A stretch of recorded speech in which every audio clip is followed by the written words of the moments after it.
Hello everyone, welcome to our online platform GPAT Can.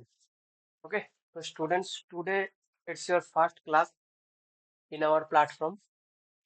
तो first of all कि तुम लोग ये जो कोर्स ज्वाइन किए हो, तुम लोग को पता है कि ये है क्रैश कोर्स, ठीक है। तो क्लास स्टार्ट करने से पहले मैं कुछ चीज तुम लोग को बोल देता हूँ, ठीक है। सबसे पहले मुझे ये बताओ कि कौन सी लैंग्वेज सबको इजीली समझ में आएगी। सब लोग हिंदी में कंफर्टेबल हो?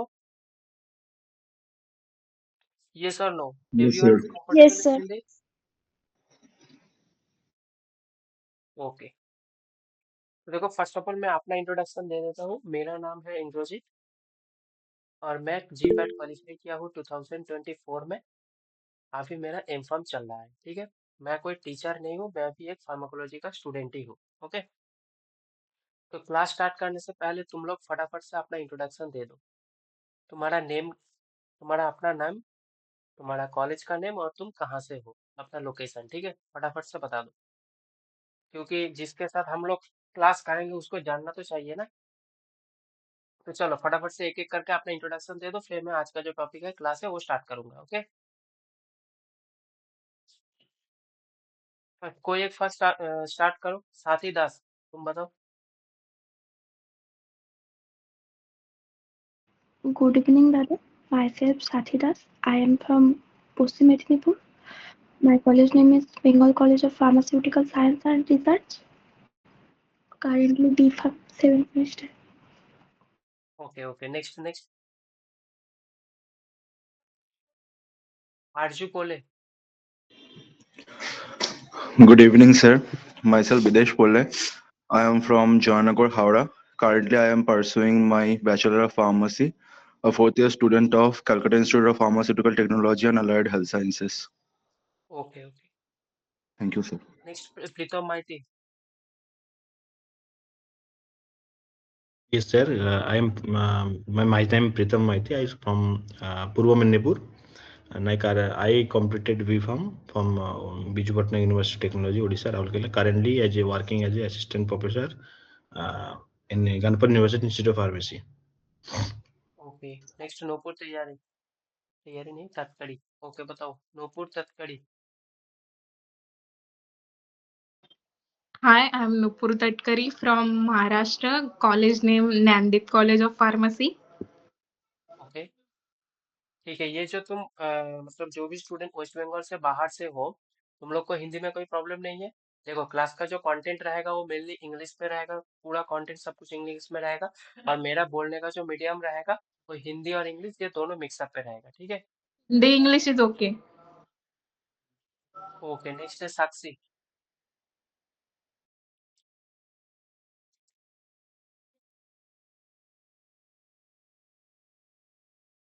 साक्षी, am I audible to you? तो चलो उसका शायद प्रॉब्लम हो सकता है। Next Sudipta Pal. Hello everyone, I am Sudipta Pal. I am from Nodia. Currently, I am pursuing my B.Pharm degree from Global College of Pharmaceutical Technology. Okay, तो students देखो Thank you, sir. Introduction हो गया। अब जो मैं तुम लोग को कहने चाह रही हूँ, तुम लोग कैश कोर्स ज्वाइन किए हो, इसका मतलब है कि तुम लोग ऑलरेडी अपने प्रिपरेशन में बहुत कुछ कर लिए हो, ठीक है। क्योंकि क्रैश कोर्स में जो है, सबको स्क्रीन दिख रहा है मेरा लैपटॉप का? Yes, sir. Yes. ओके, तो देखो क्रैश कोर्स में तुम लोग ज्वाइन किए हो, मतलब और तुम्हारे पास कितना टाइम है? 2 महीना बचा है। तुम्हारा जो फाइनल एग्जाम है 7 मार्च को तुम्हारा फाइनल एग्जाम है, तो 2 महीना बचा है। तो इसमें से क्रैश कोर्स में तुमको हर एक चीज जो है डिटेल में कराना पॉसिबल नहीं है, ठीक है। मैं कुछ चीज पहले बता देता हूँ तुम लोग को। चलो ये ठीक है।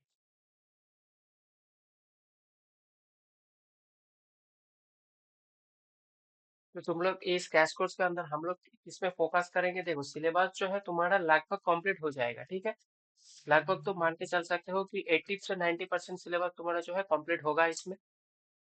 हम लोग जितने भी इम्पोर्टेंट टॉपिक है जहां से प्रीवियस ईयर में क्वेश्चन आया है, ठीक है, और इस साल भी क्वेश्चन आने का चांसेस है, ये सारे जो इम्पोर्टेंट टॉपिक है उस टॉपिक पे हम लोग फोकस करेंगे।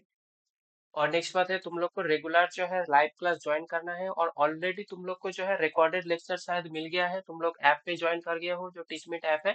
उधर तुमको हर एक टॉपिक के ऊपर जो रिकॉर्डेड लेक्चर है वो तुमको मिल जाएगा, ठीक है। कोई भी सब्जेक्ट का तुम लोग क्लास ज्वाइन करने से पहले उसका जो रिकॉर्डेड वीडियो ऑलरेडी अपलोडेड है उसको एक बार देख लो, ठीक है। उस टॉपिक से रिलेटेड जितने भी 3-4 वीडियो है उसको एक बार देख लो, तुम्हारा कॉन्सेप्ट क्लियर हो जाएगा। फिर जब तुम लाइव क्लास में ज्वाइन करोगे इधर तुम्हारा वो रिवीजन भी हो जाएगा, ठीक है। दोनों काम एक साथ में ही हो जाएगा क्योंकि तुम्हारे पास और ज्यादा टाइम बचा नहीं है। तो आज का ये जो क्लास है फार्माकोलॉजी का क्लास है। तो फार्माकोलॉजी में मैक्सिमम टॉपिक तुम लोग को मैं ही पढ़ाऊंगा, और मेरे के अलावा और देवजीत सर है जो तुम लोग को कुछ टॉपिक फार्माकोलॉजी में पढ़ाएगा, ठीक है। तो पूरा फार्माकोलॉजी में जितना भी तुम्हारा टॉपिक है, ठीक है। देखो स्क्रीन,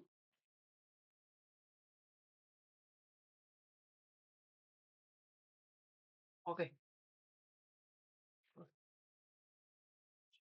हम्म, तो ये देखो ये जो पूरा फार्माकोलॉजी है, तुम सबको पता है कि जीपेट का मार्क्स डिस्ट्रीब्यूशन कितना होता है। पूरा फार्माकोलॉजी एंड रिलेटेड जितने भी सब्जेक्ट है, जैसे तुम इसके साथ मान सकते हो कि हमारा इसके साथ कौन आता है, हमारा हैप आता है और माइक्रोबायोलॉजी आता है, ठीक है। जो रिलेटेड सब्जेक्ट में कहा जाता है हैप, माइक्रोबायोलॉजी, और इसके साथ एक आता है हमारा पैथोफिजियोलॉजी, ओके। तो ये पैथोफिजियोलॉजी, हैप और माइक्रोबायोलॉजी, ये 4 सब्जेक्ट को मिला के, ठीक है, 4 सब्जेक्ट को मिला के तुमको लगभग 30 क्वेश्चन जो है देखने को मिलेगा अपना फाइनल एग्जाम पे, ठीक है। अगली साल की अगर बात करूंगा वो मैं पेपर दिखाऊंगा तुम लोग को, जो 2025 वाला जो पेपर है, ठीक है, 2025 का जो पेपर है, इधर ये चारों सब्जेक्ट मिला के 40 क्वेश्चन आया है, ठीक है। एकदम से 40 क्वेश्चन आया है, वो 40 क्वेश्चन मेरे पास है, तुम लोग को दिखाऊंगा कौन कौन से 40 क्वेश्चन जो है आया था अगली साल, ठीक है, 2025 में। नॉर्मली मार्क्स डिस्ट्रीब्यूशन के हिसाब से 30 क्वेश्चन इन 4 सब्जेक्ट से आना चाहिए, लेकिन उससे ज्यादा ही आएगा मान के चलो, ठीक है।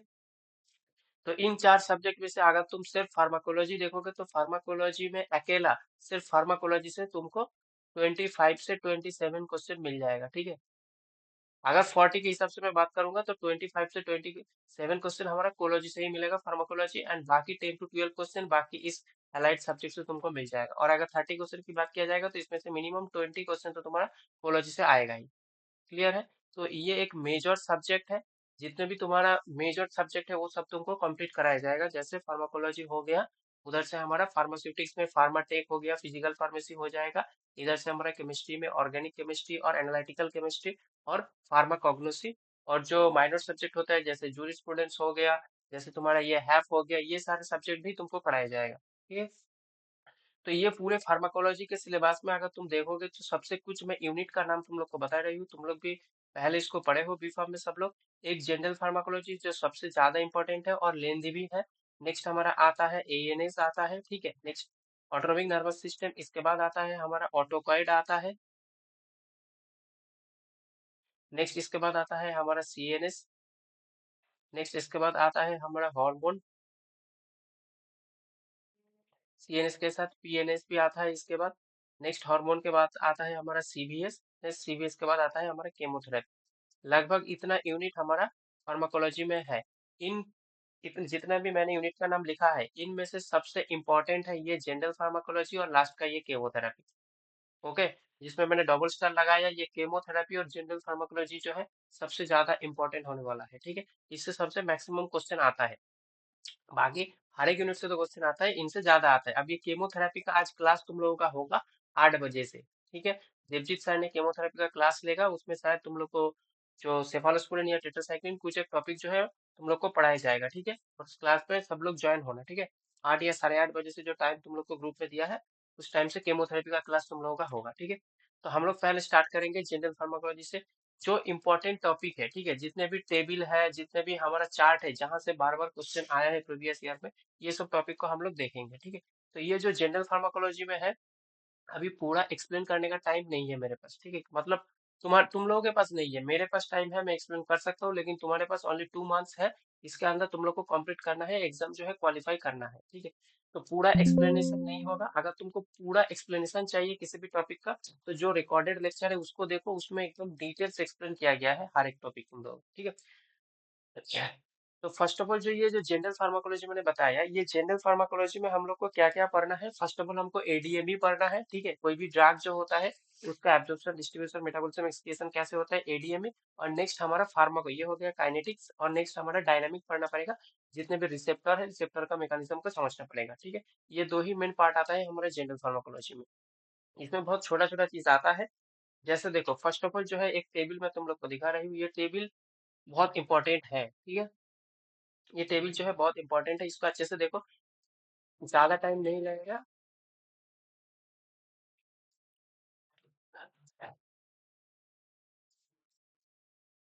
ओके, तो ये टेबल को एक बार देख लो।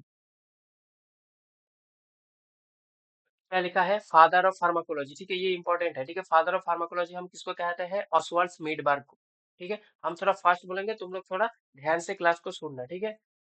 फादर ऑफ फार्माकोलॉजी हम कहते हैं ऑसवाल्ड स्मीडबर्ग को। इधर एक चीज और लिख लो, ये तो फादर ऑफ फार्माकोलॉजी ऑसवाल्ड स्मीडबर्ग है। अगर ऐसे बोला जाता है कि तुम्हारा अगर इंडिया में पूछा जाएगा कि इंडिया में फादर ऑफ फार्माकोलॉजी कौन है, तब उसका आंसर होगा आर एन चोपड़ा, ठीक है। नेक्स्ट है फादर ऑफ केमोथेरेपी, हमारा पॉल एलिस को बोला जाता है। Discover insulin Banting and Best ने किया था, ये सब साइंटिस्ट का नाम है। पेनिसिलिन सबको पता है, अलेक्जेंडर फ्लेमिंग ने किया है। सेप्टोमाइसिन का डिस्कवर हमारा सैलमैन वर्क्समैन में किया है। एंड फादर ऑफ मेडिसिन हम हिप्पोक्रेटस को कहते हैं, ठीक है। ये बहुत इंपॉर्टेंट है, जो मैं स्टार लगी हूँ। फादर ऑफ मेडिसिन इंपॉर्टेंट है, father of discovery of insulin important है, केमोथेरेपी इंपॉर्टेंट है, फादर ऑफ फार्माकोलॉजी इंपॉर्टेंट है, ठीक है। इसको कभी भी भूलना मत, ठीक है। फादर, और एक चीज याद कर लो इधर, fathers of biology, father of biology हम एरिस्टोटल को कहते हैं, ठीक है। फादर ऑफ बायोलॉजी एरिस्टोटल को कहा जाता है। तो ये सारी चीज तुम लोग को याद करना है, ठीक है। नेक्स्ट देखो, नेक्स्ट हम लोग को क्या देखना है जनरल फार्माकोलॉजी में। तो सबसे इम्पोर्टेंट जो चीज है मैं वही दिखाऊंगा, ठीक है। हर एक चीज मैं एक्सप्लेन नहीं करूंगा, जो इम्पोर्टेंट है जहां से क्वेश्चन आया है। जैसे ये देख लो, रूट ऑफ ड्रग एडमिनिस्ट्रेशन, ये सबको पता है कि कौन कौन से रूट में हम लोग मेनली ड्रग को ले सकते हैं, ठीक है। एक हो गया इंटेरल रूट, एक होता है हमारा पेरेंटल रूट, जिसमें हमारा सीरिंज और तुम्हारा नीडल का यूज होता है, ठीक है। इसके छोड़ के कुछ और एक रूट है, जैसे क्यूटानियस, इनहेलस और इंटरनेशनल रूट भी है, ठीक है। किसी को अगर समझ में नहीं आएगा तो पूछना, ठीक है, कि बोलना, ठीक है। किसी को डाउट आएगा तो कहीं पे भी। नेक्स्ट है देखो, ओरल रूट, ये सबको पता है कि ओरल रूट में लेता है। इंपॉर्टेंट पॉइंट क्या है वो देखो, कि ओरल रूट का मेन डिसएडवांटेज है दिस इज, ठीक है, first first metabolism. This is the main disadvantage of the oral route, okay. ये याद रखना, फर्स्ट फर्स्ट मेटाबॉलिज्म हम लोग को ओरल रूट में दिखता है, ठीक है। मेन पॉइंट ये है, बाकी ये सब जितना एडवांटेज है डिसएडवांटेज ये तुम पढ़ सकते हो, देख सकते हो, या फिर प्रीवियस रिकॉर्डेड में देखो। नहीं है, फर्स्ट फर्स्ट मेटाबॉलिज्म सबको पता है। फर्स्ट फर्स्ट मेटाबॉलिज्म का कॉन्सेप्ट क्या है, कि कोई भी ड्रग हमारा सिस्टेमिक सर्कुलेशन में जाने से पहले अगर हेपाटिक पोर्टल वेन के थ्रू वो लिवर में चला जाता है, उधर उसका मेटाबोलाइज होकर उसका कॉन्सेंट्रेशन घट जाता है। ब्लड में जो एक्चुअली कॉन्सेंट्रेशन रिच होता है वो नॉर्मल ड्रग जितना देता है उससे बहुत कम होता है। ये होता है फर्स्ट फर्स्ट मेटाबॉलिज्म, ठीक है। मेटाबॉलिज्म के वजह से उसका एक्शन घट जाता है, कॉन्सेंट्रेशन कम अमाउंट में ब्लड पे रिच होता है, ठीक है। ये first first metabolism.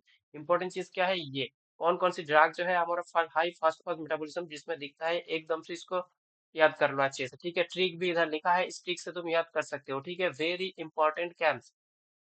V for verapamil हो जाएगा, I for isoprenaline, C for clonidine, A for amitriptyline and aminophylline, M for morphine and methyl testosterone, N for nitroglycerin, P for propoxyphene, pethidine and propanol and S for salbutamol, okay.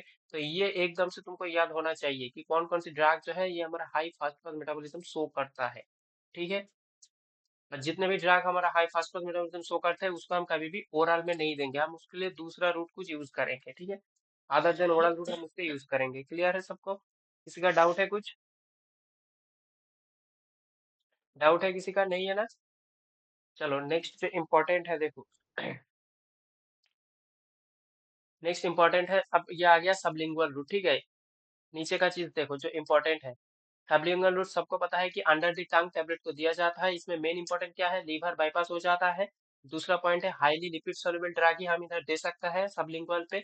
और nitroglycerine जो है इस root में दिया जाता है, अभी पढ़ाया कि nitroglycerin high first pass metabolism है, तो इसीलिए इसको सबलिंगुअल पे दिया जाता है। जहाँ पे लीवर बाईपास होता है तो फास्ट फास्ट मेटाबॉलिज्म नहीं होता है। ये जीपैट 2024 में क्वेश्चन आया था, नाइट्रोग्लिसरीन हम कौन से रूट में देता है, ठीक है। नाइट्रोग्लिसरीन को हम सबलिंगुअल रूट पे दिया जाता है। Other than nitroglycerin, clonidine, oxytocin and buprenorphine, ये ड्रग भी हमारे सबलिंगुअल रूट पे जाता है। क्लियर? देखो सबलिंगुअल को छोड़ के और भी बहुत सारा हमारा रूट होगा, जैसे हमारा बकेल रूट हो जाएगा। इसके बाद buccal route under the cheek tablet को दिया जाता है, ठीक है। नेक्स्ट हो जाएगा हमारा रेक्टल रूट। रेक्टल रूट में मेनली यूज क्या होता है, सपोजिटोरीज। याद रखना है कि सपोजिटोरीज जो है वो रेक्टल रूट पे दिया जाता है। सपोजिटोरीज ऐसा नहीं है कि ओनली रेक्टल रूट पे दिया जाता है, सपोजिटोरीज रेक्टल रूट में दिया जाता है। वेजाइनल, जितने भी रूट बोल रहा हूँ याद रखो, सपोजिटोरीज हमारा रेक्टल रूट में दिया जाता है, वेजाइनल रूट पे दिया जाता है, यूरेथ्रल रूट में दिया जाता है, नासल ट्रैक में दिया जाता है एंड ईयर में भी दिया जाता है, ठीक है। इतने सारे रूट होता है और अदर अदर इस रूट के हिसाब से सपोजिटोरीज का जो नाम है वो चेंज हो जाता है, ठीक है। जो रेक्टल रूट पे दिया जाता है उसी को हम सपोजिटोरीज कहते हैं। जैसे मान लो जो वेजाइनल रूट पे दिया जाता है उसको हम पैसेरी कहते हैं। जो हम तुम्हारा नासाल रूट में दिया जाता है उसको हम बॉगिडिया कहते हैं। तो इसमें रूट के हिसाब से उसका नाम जो है चेंज हो जाता है, ठीक है। रेक्टल रूट में डायजेपम जो है ये हमारा चिल्ड्रेन में रेक्टल रूट में दिया जाता है। फेब्राइल सीजर में, ये इंपॉर्टेंट पॉइंट है कि डायजेपम फेब्राइल सीजर में चिल्ड्रेन को दिया जाता है। नेक्स्ट क्यूटेनियस इंटरनेशनल इनहेलेशन, ये रूट तुम लोग देख सकते हो, ठीक है। एग्जाम्पल इंपॉर्टेंट है, ठीक है। ये सब रूट का एग्जाम्पल देख लेना, एग्जाम्पल इंपॉर्टेंट है। क्यूटेनियस में हम हार्मोन देंगे, इंटरनेशनल में डेस्मोप्रेसिन, जीएनआरएच एगोनिस्ट, कैल्सिटोसिन। इनहेलेशन में जनरल एनेस्थेटिक दिया जाता है। नेक्स्ट है सिस्टेमिक। अब सिस्टेमिक में आएगा क्या आएगा, तुम्हारा पेरेंटरल आएगा, ओके। पेरेंटरल में बहुत सारे रूट्स होता है, तुम लोग को पता है। तुम्हारा इंट्रावेनस होता है। फर्स्ट ऑफ ऑल क्या आता है, इंट्रावेनस, ओके। तो इंट्रावेनस में इंपॉर्टेंट क्या है, कि फर्स्ट इंपॉर्टेंट है कि इंट्रावेनस हमारा 25 डिग्री एंगल पे दिया जाएगा, ये इंपॉर्टेंट है, याद रखना है। नेक्स्ट है ये इसका एडवर्स इफेक्ट है, ठीक है। इंट्रावेनस रूट का एडवर्स इफेक्ट है कि इसमें थ्रोम्बोफ्लेबाइटिस होता है, ठीक है। इंट्रावेनस रूट का मेन एडवर्स इफेक्ट है, इसमें थ्रोम्बोफ्लेबाइटिस होता है, ब्लड क्लॉट होने लगता है, ठीक है। अगर ठीक से नहीं दिया है तो ब्लड क्लॉट होने के इसमें चांसेस बढ़ जाता है। थ्रोम्बोफ्लेबाइटिस कहते हैं इसको। तो ये मेन एडवर्स इफेक्ट है, याद रखना है। नेक्स्ट हमारा मस्कुलर रूट है। मस्कुलर रूट पे जितने भी इंपॉर्टेंट पॉइंट है, देखो ये ग्रीन लाइन पे लिखा है, ठीक है। तो ये मस्कुलर रूट पे 90 डिग्री एंगल पे तुम देते हो। मस्कुलर रूट पे ऑयली सब्सटेंस दे सकता है। मस्कुलर रूट सबसे पेनफुल होता है। ये मोर हमारा क्या होता है, वास्कुलर होता है, अदर देन तुम्हारा इंट्रावेनस। इंट्रावेनस में सबसे ज्यादा फास्टेस्ट एक्शन आता है, और आईवी के बाद हमारा फास्टेस्ट एक्शन इंट्रामस्कुलर पे आता है, ठीक है। मतलब सबक्यूटेनियस या फिर अदर जो पेरेंटल रूट है उससे फास्ट एक्शन मस्कुलर पे हमारा आता है। नेक्स्ट देखो, अभी सबक्यूटेनियस आ गया। ये इंपॉर्टेंट पॉइंट है कि इंसुलिन जो है, ठीक है, इंसुलिन हमारा कौन से रूट में दिया जाता है, सबक्यूटेनियस। हमेशा याद रखना, इंसुलिन जो है सबक्यूटेनियस। और इस रूट को ही हम क्या कहते हैं, सेल्फ इंजेक्टेड होता है, ठीक है। ये एक ऐसा रूट है, मतलब सबक्यूटेनियस इंजेक्शन 45 डिग्री एंगल पे दिया जाता है, इसीलिए कोई भी पेशेंट खुद इस इंजेक्शन को ले सकता है, ठीक है। इंसुलिन इस रूट में दिया जाता है, ठीक है। इसको छोड़ के तो और रूट कुछ बताया क्या है, dermojet, pellet implantation. Pellet implantation mainly हमारा हार्मोन के लिए किया जाता है, ठीक है। कोई भी अगर हार्मोन का हमको क्या चाहिए, लॉन्ग लास्टिंग एक्शन चाहिए, तब ये पेलेट का इम्प्लांटेशन किया जाता है हार्मोन के थ्रू। हार्मोन का प्लेट के थ्रू इम्प्लांटेशन किया जाता है स्किन के अंदर। नेक्स्ट है सियालास्टिक, ये भी एक ड्रग डिलीवरी सिस्टम हो सकता है, ठीक है।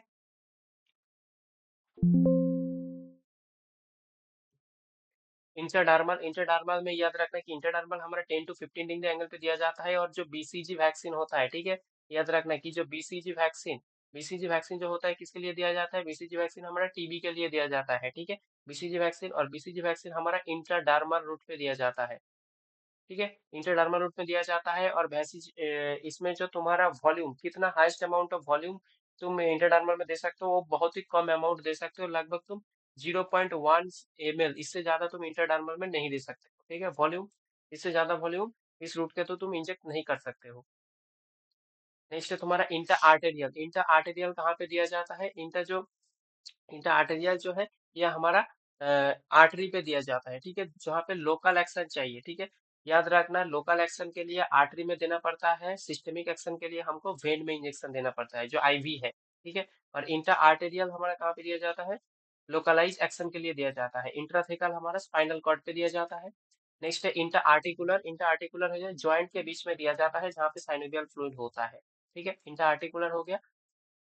नेक्स्ट ट्रांसटर्मल, इसमें कुछ ट्रांसटर्मल पैचेस, ठीक है, इस टाइप का पैचेस आता है जो टॉपिकल। ये जो ट्रांसटर्मल पैचेस है ना, इसमें क्या होता है, इसमें सिस्टेमिक एक्शन आता है। देख के तो लग रहा है कि ये टॉपिकल है, ठीक है, इसको डायरेक्टली तुम स्किन के ऊपर ये पैचेस चिपकाया जाता है, लेकिन इसमें एक्शन जो है सिस्टेमिक आता है। ड्रग स्किन को पेनिट्रेट करके अंदर जो ब्लड वेसल है उसमें तक जाता है, ठीक है।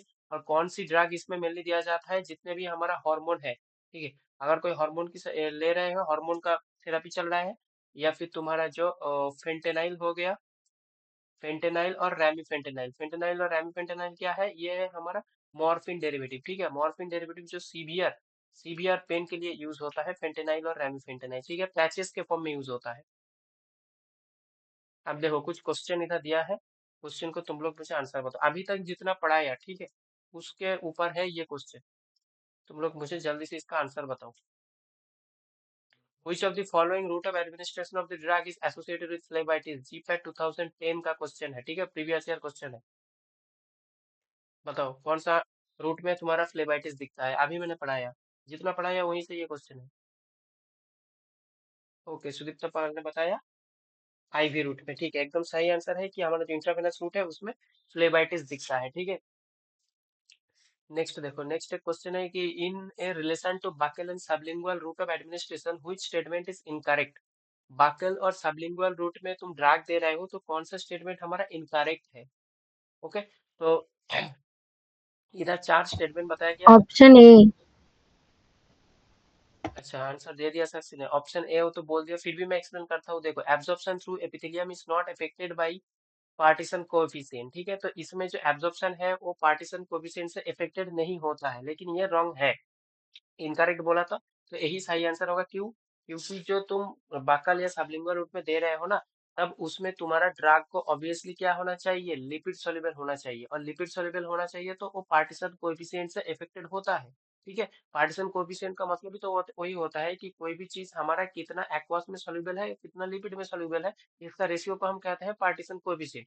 तो इसीलिए कोई भी ड्रग का पार्टीशन कोएफिशिएंट हमेशा इफेक्ट करता है उसका एब्जॉर्प्शन में, खासकर पे जो भी ड्रग तुम सबलिंगुअल या बाकल रूट में दे रहे हो। इधर बोला है नॉन इफेक्टेड बोला है ऑप्शन में, तो ये ऑप्शन गलत है हमारा। और हमारा क्वेश्चन में पूछा था कौन इनकरेक्ट है, तो ये हो जाएगा हमारा आंसर, ठीक है। बाकी देखो सारे ऑप्शन जो है सही स्टेटमेंट है। Drug absorption by this route, fast first metabolism, इसमें क्या होता है? फास्ट फर्स्ट मेटाबॉलिज्म जो हमारा सबलिंगुअल बाका रूट में होता है, इसमें बाईपास हो जाता है।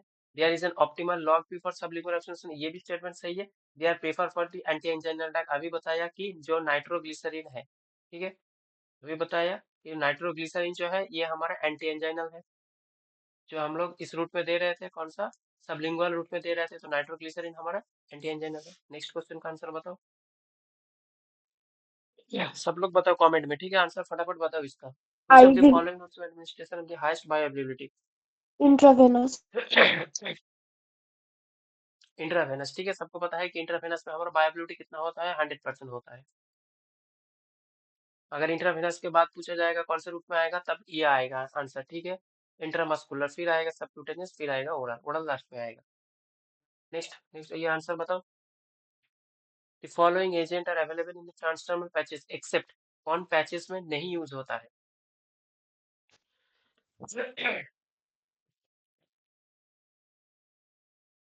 कोई भी, साक्षी आंसर बताया, सही आंसर बताया। इंसुलिन जो है ये हमारा पैचेस में नहीं यूज होता है। अभी बताया जो हार्मोन है, खासकर पे जितने भी कॉन्ट्रासेप्टिव हार्मोन है, ठीक है, याद रखना, कॉन्ट्रासेप्टिव जो हार्मोन होता है हमारा, कॉन्ट्रासेप्टिव जितने भी अप्रोचेस होता है, ये पैचेस के फॉर्म में आता है, ठीक है। ये स्ट्राडायल, ये सब कॉन्ट्रासेप्टिव में यूज होता है, ये एस्ट्रोजन का डेरिवेटिव है, ठीक है, स्ट्राडायल, तो ये यूज होता है हमारा। फेंटेनाइल अभी बताया, ये मॉर्फिन डेरिवेटिव है हमारा, पेन के लिए यूज होता है।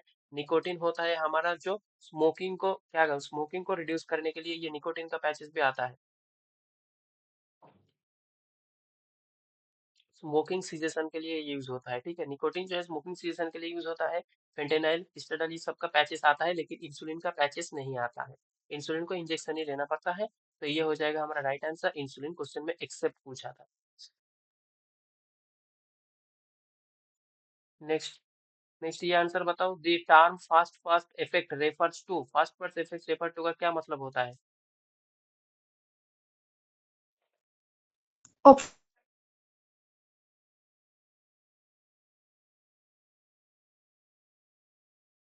कौन सा ऑप्शन होगा?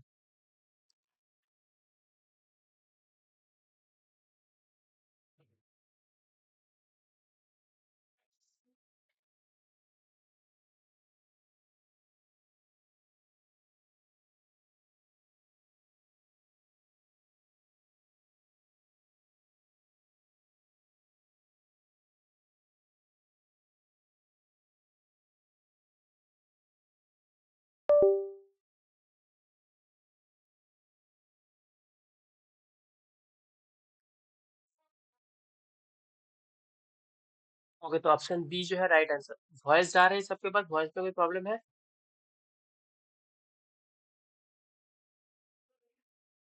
वॉइस क्लियर जा रही है सबके पास? Yes, sir. ओके, तो ऑप्शन बी जो है ये हमारा क्या है, राइट आंसर है। फास्ट फास्ट का मतलब क्या होता है, before drug reaches into the systemic circulation it metabolise by the liver, ठीक है। और इसमें क्या होता है, ड्रग जो है हमारा हेपाटिक, ये याद रखता है कि जो हेपाटिक पोर्टल वेन होता है, हेपाटिक पोर्टल वेन के थ्रू ये ड्रग हमारा लिवर में चला जाता है, ठीक है। ब्लड में जाने से पहले लिवर में चला जाता है। नेक्स्ट क्वेश्चन नहीं है। आप कुछ इसमें इंट्रोडक्शन लिखा है कि रूट कैसे सिलेक्शन करना है, ये सब तुम लोग देख सकते हो रिकॉर्डेड पे, ठीक है। नेक्स्ट हमारा इंपॉर्टेंट है जो एब्जॉर्प्शन का मैकेनिज्म, ठीक है। ये एब्जॉर्प्शन कैसे होता है, एब्जॉर्प्शन का मैकेनिज्म कैसे कैसे हो सकते हैं। तो एब्जॉर्प्शन फर्स्ट जो होता है पैसिव ट्रांसपोर्ट, सबको पता है कि ये सबसे कॉमन मैकेनिज्म है कोई भी ड्रग की एब्जॉर्प्शन के लिए, ठीक है। जो पॉइंट मैं बोल रहा हूँ पैसिव ट्रांसपोर्ट में, इसको नोट कर लो first of all. Passive transport में एनर्जी नहीं लगता है। नेक्स्ट, पैसिव ट्रांसपोर्ट में कोई कैरियर नहीं लगता है। थर्ड पॉइंट है, इसमें drug high concentration to low concentration के तरफ जो है बढ़ता है, ठीक है। मतलब ड्रग का मूवमेंट होता है एज कॉन्सेंट्रेशन ग्रेडियंट, इसमें हमारा मेन वर्क करता है ड्रग के मूवमेंट के लिए। मैक्सिमम ड्रग जो है ये पैसिव ट्रांसपोर्ट के थ्रू ही हमारा क्या होता है, ट्रांसपोर्ट होता है मैक्सिमम ड्रग। और पैसिव ट्रांसपोर्ट के लिए एक चीज होना चाहिए, ड्रग को लिपिड सोल्यूबल होना चाहिए। लिपिड सोल्यूबल होगा तभी क्या हो जाएगा, पैसिव ट्रांसपोर्ट के थ्रू इसका जो एब्जॉर्प्शन है ये हो पाएगा, ठीक है। नेक्स्ट हमारा क्या मैकेनिज्म है, फैसिलिटेटेड डिफ्यूजन। फैसिलिटेटेड डिफ्यूजन में क्या है, सब कुछ सेम ही है, लेकिन इसमें क्या लगता है, कैरियर लगता है ड्रग के मूवमेंट के लिए, ठीक है। ड्रग को एक से मतलब एब्जॉर्प्शन होने के लिए ड्रग का एक कैरियर का रिक्वायरमेंट होता है, जो ड्रग को हमारा जो मेम्ब्रेन है, ठीक है, सेल मेम्ब्रेन को क्रॉस कर पाएगा, ठीक है। ये ड्रग को ये मेम्ब्रेन क्रॉस करने के लिए इधर एक कैरियर का रिक्वायरमेंट होता है, इसको हम कहते हैं फैसिलिटेटेड डिफ्यूजन में कैरियर का रिक्वायरमेंट होता है, पैसिव डिफ्यूजन में नहीं होता है। नेक्स्ट आता है हमारा एक्टिव ट्रांसपोर्ट, ओके। तो एक्टिव ट्रांसपोर्ट में क्या होता है, एक्टिव ट्रांसपोर्ट में कैरियर भी लगता है, उसके साथ एनर्जी भी लगता है in the form of ATP, okay. ATP के फॉर्म में एनर्जी भी लगता है और कैरियर भी लगता है ड्रग ट्रांसपोर्ट के लिए। और इसमें ड्रग जो है हमारा लो टू हाई जा सकता है, ठीक है, क्योंकि लो टू हाई जाने के लिए एनर्जी चाहिए, एनर्जी मिल रहा है, तो ये लो टू हाई जो है ड्रग जा सकता है। नेक्स्ट जो है ये डिस्ट्रीब्यूशन, ओके। तो डिस्ट्रीब्यूशन में क्या चीज याद रखना है, ये सब डेफिनेशन वगैरह सबको पता है, यही से क्वेश्चन नहीं आता है, ठीक है। डेफिनेशन वगैरह से मेन इंपॉर्टेंट जो है ये है, ठीक है, कि वॉल्यूम ऑफ डिस्ट्रीब्यूशन, ये देखो वॉल्यूम ऑफ डिस्ट्रीब्यूशन कहाँ है, ये फॉर्मूला याद रखना है, ठीक है। वॉल्यूम ऑफ डिस्ट्रीब्यूशन, कोई भी ड्रग का वॉल्यूम ऑफ डिस्ट्रीब्यूशन, ये प्रीवियस ईयर में आया है कि अगर तुमको बहुत इजी सा आता है, ठीक है, फार्मेसी के क्वेश्चन में जितने भी कैलकुलेशन मैथ वाला क्वेश्चन आता है वो इजी आएगा, ठीक है, ज्यादा टफ नहीं आएगा। तो वॉल्यूम ऑफ डिस्ट्रीब्यूशन का फॉर्मूला क्या है, कि total amount of drug absorb by plasma concentration, okay. मान लो कि तुमने एक कितना 500 mg का जो है ड्रग लिया था, ठीक है। टोटल अमाउंट ऑफ ड्रग ये हो गया, और हमारा प्लाज्मा कंसंट्रेशन कितना आया, इसका जो मान लो तुम्हारा 300, ठीक है। ये तुम्हारा प्लाज्मा कंसंट्रेशन, इतना कंसंट्रेशन तुम्हारा ब्लड में पहुंचा, तो इससे तुम निकाल सकते हो कि इसका जो वॉल्यूम ऑफ डिस्ट्रीब्यूशन है वो कितना है, ठीक है। अब इधर देखो कुछ ड्रग का हमारा वॉल्यूम ऑफ डिस्ट्रीब्यूशन लिखा है, एक चीज और इधर बोल देता हूँ कि ये जो वीडी है, ठीक है, वॉल्यूम ऑफ डिस्ट्रीब्यूशन हम जिसको कह रहे हैं, कोई भी ड्रग का वॉल्यूम ऑफ डिस्ट्रीब्यूशन ये डिपेंड करेगा हमारा प्रोटीन बाइंडिंग के ऊपर, okay. Protein binding, protein binding के साथ कैसे होगा, ये प्रोटीन बाइंडिंग के साथ हमारा इनवर्सली प्रोटीन बाइंडिंग के साथ कितना होगा, इनवर्सली प्रोपोर्शनल होगा। और ये वॉल्यूम ऑफ डिस्ट्रीब्यूशन हमारा टिश्यू बाइंडिंग के साथ डायरेक्टली प्रोपोर्शनल होगा। ये दो चीज को हमेशा याद रखना कि volume of distribution tissue binding के साथ डायरेक्टली प्रोपोर्शनल होगा। जितना ज्यादा टिश्यू बाइंडिंग होगा कोई ड्रग का, उतना ज्यादा वॉल्यूम ऑफ डिस्ट्रीब्यूशन होगा। जितना ज्यादा प्लाज्मा प्रोटीन बाइंडिंग होगा, उतना कम वॉल्यूम ऑफ डिस्ट्रीब्यूशन होगा ड्रग का, ठीक है। तो कोई ड्रग प्लाज्मा प्रोटीन के साथ, ये क्वेश्चन में आता है स्टेटमेंट बेस्ड, कोई ड्रग प्लाज्मा प्रोटीन के साथ बाइंड कर गया है तो उसका वॉल्यूम ऑफ डिस्ट्रीब्यूशन घट जाएगा, कोई ड्रग टिश्यू के साथ बाइंड किया है तो उसका वॉल्यूम ऑफ डिस्ट्रीब्यूशन इंक्रीज हो जाएगा। कुछ ड्रग का वॉल्यूम ऑफ डिस्ट्रीब्यूशन इधर लिखा है, देखो ये यही चीज इधर पे लिखा है, प्लाज्मा प्रोटीन टिश्यू प्रोटीन। सबसे ज्यादा याद रखना वॉल्यूम ऑफ डिस्ट्रीब्यूशन हमारा क्लोरोक्विन का है, एंटी मैलेरियल है क्लोरोक्विन, इसका वॉल्यूम ऑफ डिस्ट्रीब्यूशन 13,000 लीटर तक है, ठीक है। ये याद रखना सबसे ज्यादा है। नेक्स्ट ये टेबल बहुत इंपॉर्टेंट है, ठीक है। ये टेबल कभी भी भूलना मत, ये टेबल बहुत इंपॉर्टेंट है, जहाँ पे बताया गया है क्या कि हमारा जो एसिडिक ड्रग होता है ये हमारा बाइंड करता है ह्यूमन सेरम एल्बुमिन से। ये एल्बुमिन क्या है, ये हमारा प्लाज्मा प्रोटीन है।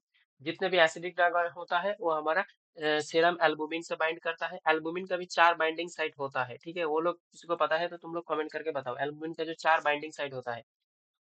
नेक्स्ट है alpha 1 acid glycoprotein. Alpha 1 acid glycoprotein जितने भी बेसिक ड्रग होगा वो हमारा बाइंड करेगा अल्फा 1 एसिड ग्लाइकोप्रोटीन से, ठीक है। जितने भी लिपोफिलिक ड्रग होगा वो लिपोप्रोटीन से बाइंड करेगा।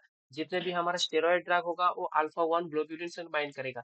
क्या पढ़ना है, इसका एग्जाम्पल पढ़ना है, ठीक है। जितने भी बेसिक ड्रग है जैसे इमिप्रामाइन, लिडोकाइन, क्यूनिडीन, जितने भी लिपोफिलिक ड्रग है जैसे क्लोरप्रोमाजिन, स्टेरॉयड जितने भी हो जाएगा, कॉर्टिकोस्टेरॉयड हो जाएगा, चाहे तुम्हारा ग्लूकोकॉर्टिकॉइड हो या फिर हमारा सेक्सटेरॉयड हो, ये सब क्या किस में जाएगा, हमारा अल्फा 1 ग्लोब्यूलिन में जाएगा। नेक्स्ट है अल्फा 2 ग्लोब्यूलिन। अल्फा 2 ग्लोब्यूलिन में विटामिन ए, डी, ई के जो हमारा ऑयल सोल्यूबल विटामिन है या फिर फैट सोल्यूबल विटामिन है वो अल्फा 2 ग्लोब्यूलिन के साथ बाइंड करेगा।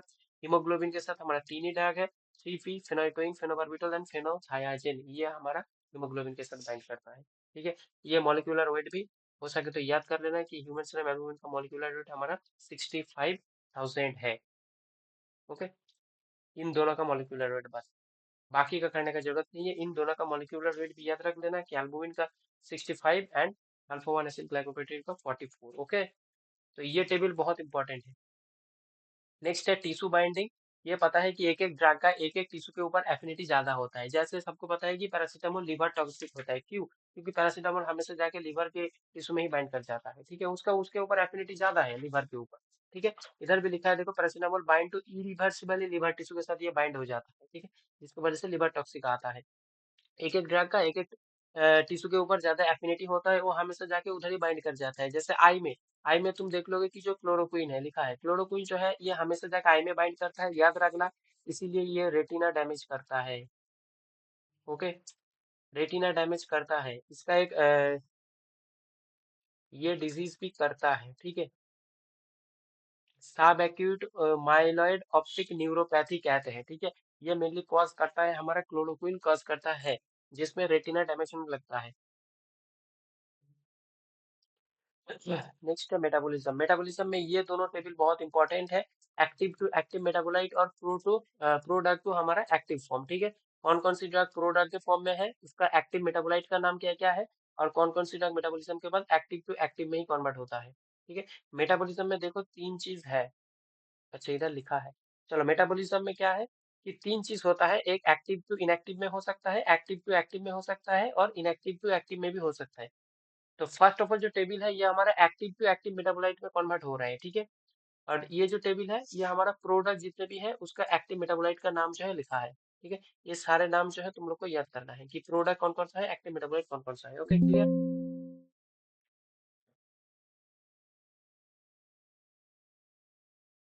ये मेन इंपॉर्टेंट है। नेक्स्ट है हमारा मेटाबॉलिज्म का पाथवे, ठीक है। मेटाबॉलिज्म में जो है दो टाइप का रिएक्शन दिखता है, फेज 1 रिएक्शन, फेज 2 रिएक्शन, ठीक है। ये नाम याद कर लेना कि कौन कौन सा हमारा फेज 1 पे आता है, कौन कौन फेज 2 पे आता है, ठीक है। फेज 1 पे ऑक्सीडेशन, रिडक्शन, हाइड्रोलाइसिस, साइक्लिलाइजेशन, डिसाइक्लिलाइजेशन, ठीक है। हो सके तो एग्जाम्पल याद करना, नहीं तो फेज 1 का एग्जाम्पल छोड़ दो, फेज 1 से एग्जाम्पल नहीं पूछता है। फेज 1 पे इतना नाम याद रखना, ठीक है। ऑक्सीडेशन, रिडक्शन, हाइड्रोलाइसिस, साइक्लिलाइजेशन, डिसाइक्लिलाइजेशन, ये सब हमारा फेज 1 पे आता है। और फेज 2 का बात किया जाएगा तो फेज 2 में तुमको थोड़ा सा एग्जाम्पल को याद करना है, ठीक है। ड्रग का कौन सी ड्रग कौन सी मैकेनिज्म के थ्रू जा रहा है। जैसे मान लो ग्लूकुरोनाइड कॉन्जुगेशन, ठीक है। ग्लूकुरोनाइड कॉन्जुगेशन के थ्रू हमारा chloramphenicol, aspirin, paracetamol, diazepam, morphine, ये सब ग्लूकुरोनाइड कॉन्जुगेशन के थ्रू मेटाबॉलिज्म हो रहा है। नेक्स्ट सल्फेट के थ्रू हमारा मिथाइल डोपा और स्टेरॉइड दोनों ही है। ग्लूटाथाइन के थ्रू एक ओनली एंड वन ड्रग है पैरासीटामोल, तो ये याद हो जाएगा कि पैरासीटामोल हमारा ग्लूटाथाइन मैकेनिज्म के थ्रू कॉन्जुगेशन के थ्रू मेटाबोलाइज होता है। हमारा सल्फेट कॉन्जुगेशन के थ्रू मिथाइल डोपा स्टेरॉइड, ठीक है। ग्लूकुरोनाइड के थ्रू ये ड्रग हमारा क्या होता है, मेटाबॉलिज्म होता है।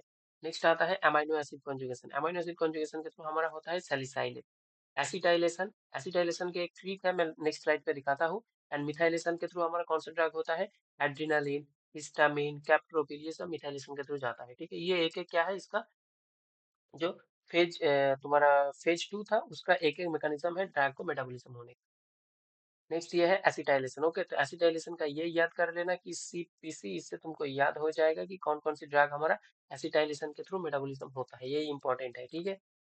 S for sulfonamide, H for hydrolysine, I for isoniazid, P for para-aminosalicylic acid, P for procainamide and C for clonazepam। Clear. Next है ये एंजाइम इनहिबिटर। आप देखो कुछ एंजाइम होता है हमारे बॉडी में जो ड्रग की मेटाबॉलिज्म पे हेल्प करता है, ठीक है। तो अब कुछ ऐसे ड्रग हम लोग पढ़ेंगे जो क्या करता है, इस एंजाइम को इंड्यूस करता है। कुछ ऐसा ड्रग है जो एंजाइम को इनहिबिट करता है। जो इंड्यूस करेगा उसके वजह से मेटाबॉलिज्म फास्ट होगा, जो इनहिबिट करेगा उसके वजह से मेटाबॉलिज्म स्लो होगा। तो इंड्यूस करने वाली कौन कौन सी ड्रग है, इसको तुम जीपीसीआर, ठीक है, जीपीसीआर रिसेप्टर आगे पढ़ाऊंगा, तो जीपीसीआर नाम से तुम सारे ड्रग के नाम याद कर सकते हो, ठीक है। इसमें से कोई भी एक ड्रग को तुमको लेके उस पर एडवर्स इफेक्ट पूछ सकता है, ठीक है, इंटरेक्शन पूछा जाता है इसी से। जैसे जी फॉर तुम्हारा ग्रिसियोफुल्विन हो गया, जी फॉर ग्लूकोकॉर्टिकॉइड हो गया, ठीक है, griseofulvin glucocorticoid. P for phenytoin phenobarbital and phenylbutazone, okay. C for हो जाएगा तुम्हारा carbamazepine and chloral trihydrate and R for हो जाएगा तुम्हारा रिफाम्पिसिन। ये है एंजाइम इंड्यूसर। कोई भी दूसरे ड्रग के साथ, मान लो ए एक ड्रग है, ए के साथ अगर तुम ये ग्रिसियोफुल्विन दे रहे हो तो क्या होगा, इंक्रीज मेटाबॉलिज्म। ए का जो मेटाबॉलिज्म है ये इंक्रीज हो जाएगा, ठीक है, ए का मेटाबॉलिज्म हमारा इंक्रीज हो जाएगा। और एंजाइम इनहिबिटर बोले तो ये क्या करता है कि ये मेटाबॉलिज्म को स्लो कर देता है, ठीक है। एंजाइम इनहिबिटर में जितने भी ड्रग है ये मेटाबॉलिज्म को स्लो कर देता है।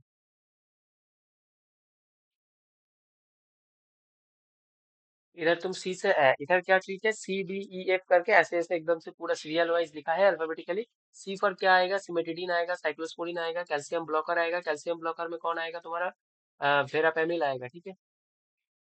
कैल्शियम ब्लॉकर में वेरापेमिल आएगा, डिल्टियाजेम आएगा। नेक्स्ट सिप्रोफ्लॉक्सासिन हो गया, क्लैरिथोमाइसिन हो गया। डी फॉर डिल्टियाजिम, ठीक है, अब पहले बताया। E for erythromycin, F for fluconazole आएगा, फ्लूऑक्सीटाइन आएगा, फ्लूबॉक्सामाइन आएगा। H for HIV protease inhibitor, ठीक है, viral class drug HIV protease inhibitor. HIV protease inhibitor कौन कौन ड्रग ऐसे इसके ट्रिक के लिए याद रख सकते हो, रिन, ठीक है।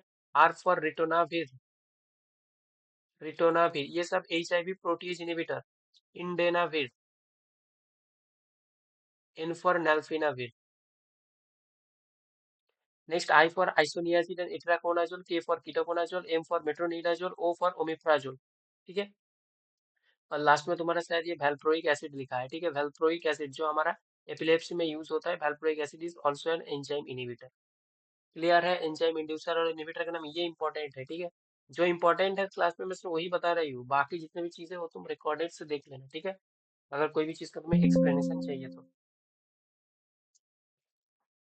सबको समझ में आया, ये सल्फोनामाइड भी थे, ठीक है, क्लास में सल्फोनामाइड और ये बताइए वैल्प्रोइक एसिड। सबको क्लियर है, किसी का कोई डाउट है।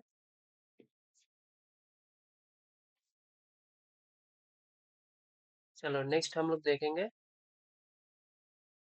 एकदम डायरेक्ट कुछ कुछ फॉर्मूला हम लोग देखेंगे, ठीक है। ये तीनों फॉर्मूला इंपॉर्टेंट है, ठीक है। Rate of elimination, clearance and plasma half life.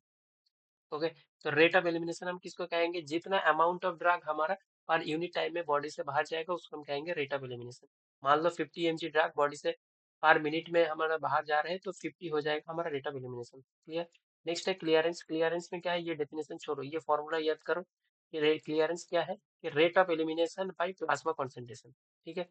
मान लो 100 mg तुमने ड्रग लिया था, ठीक है, 100 mg ड्रग लिया था। अब पर मिनट में क्या हो रहा है, 50 mg तुम्हारा बॉडी से बाहर जा रहे हैं, तो रेट ऑफ एलिमिनेशन कितना हो गया 50। ड्रग कितने का लिया था 100 mg का, तो क्लियरेंस कितना आ जाएगा हाफ, ठीक है, 0.5 जो है तुम्हारा क्लियरेंस आ जाएगा। नेक्स्ट है plasma half life. Plasma half life निकालने का फॉर्मूला क्या है कि 0.693 इंटू VD/CL, ठीक है। CL पहले ही बताया क्लियरेंस है और VD पहले बताया था वॉल्यूम ऑफ डिस्ट्रीब्यूशन है, ठीक है। तो ये दोनों वैल्यू इनपुट करने से ये निकल के आ जाएगा तुम्हारा प्लाज्मा हाफ लाइफ। इससे तुम्हारा छोटा छोटा जो है मैथमेटिकल कैलकुलेशन एग्जाम में आ सकता है, ठीक है। एग्जाम में तुमको ये दे दिया, तुमको मान लो कि ये दे दिया, क्लियरेंस दे दिया और उसका तुम्हारा अमाउंट ऑफ ड्रग और तुम्हारा प्लाज्मा कंसंट्रेशन दे दिया, तो उससे तुमको पहले VD निकालना पड़ेगा, फिर VD का वैल्यू इस फॉर्मूला में इनपुट करोगे, फिर उससे तुम्हारा हाफ लाइफ जो है निकल के आ जाएगा, ठीक है। ऐसे छोटा कैलकुलेशन तुम्हारे एग्जाम में आ सकता है जो 25 में आया भी है।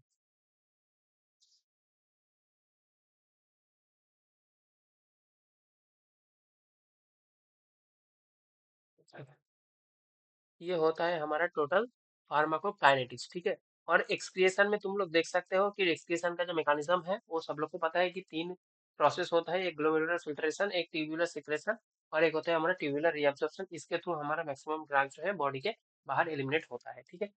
नेक्स्ट हमारा स्टार्ट होता है फार्माकोडायनामिक, जहाँ पे हम रिसेप्टर बेस्ड एक्शन देखेंगे, ठीक है। ड्रग रिसेप्टर में बाइंड करेगा तो क्या एक्शन आएगा, ठीक है।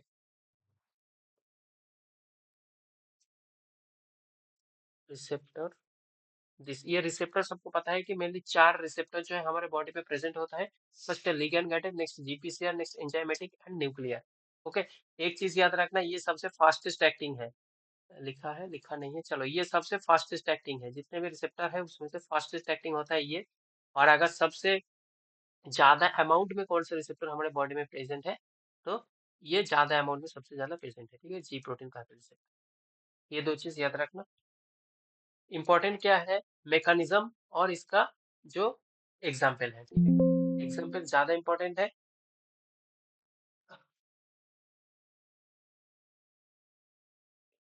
फर्स्ट ऑफ ऑल हम लोग देखेंगे ligand gated ion channel, okay.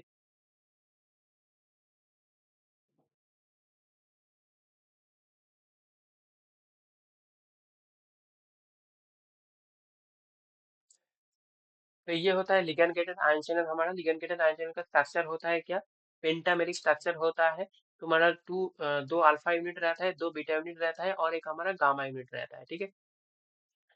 ये हमारा लिगैंड गेटेड आयन चैनल का स्ट्रक्चर होता है। इसमें एक्शन कैसे आता है, जब भी तुम्हारा बाहर से कोई इसका एगोनिस्ट है, कोई लिगैंड है, इससे बाइंड करेगा, ठीक है। लिगैंड बाइंड करने से क्या होता है, इसका जो चैनल होता है, ये है रिसेप्टर, देखो एगोनिस्ट इसमें बाइंड किया है।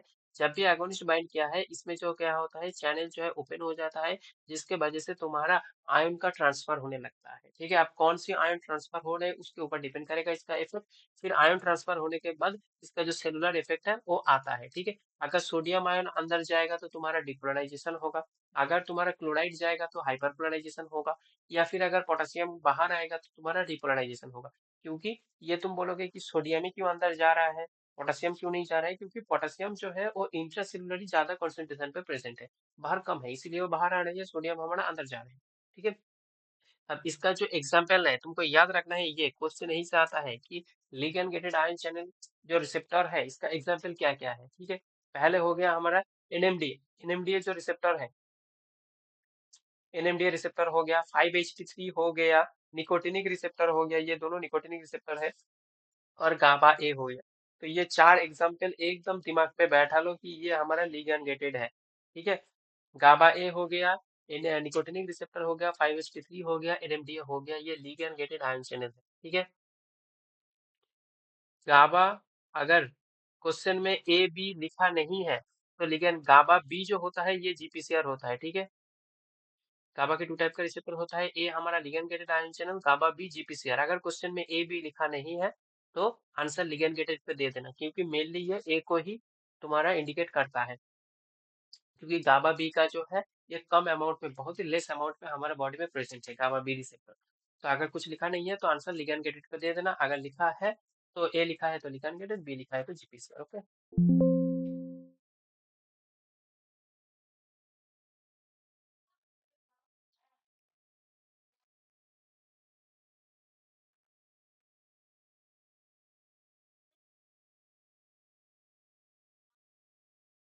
नेक्स्ट देखो हमारा जीपीसीआर रिसेप्टर है, इसका जो मैकेनिज्म है, ठीक है, ये रिसेप्टर कैसे काम करता है, इसका पूरा मैकेनिज्म के लिए इसका जो डिटेल्स जो तुम्हारा रिकॉर्डेड वीडियो है वो देख सकते हो, ठीक है, क्योंकि इसका एक एक मैकेनिज्म समझने में एक एक क्लास लग जाएगा, ठीक है।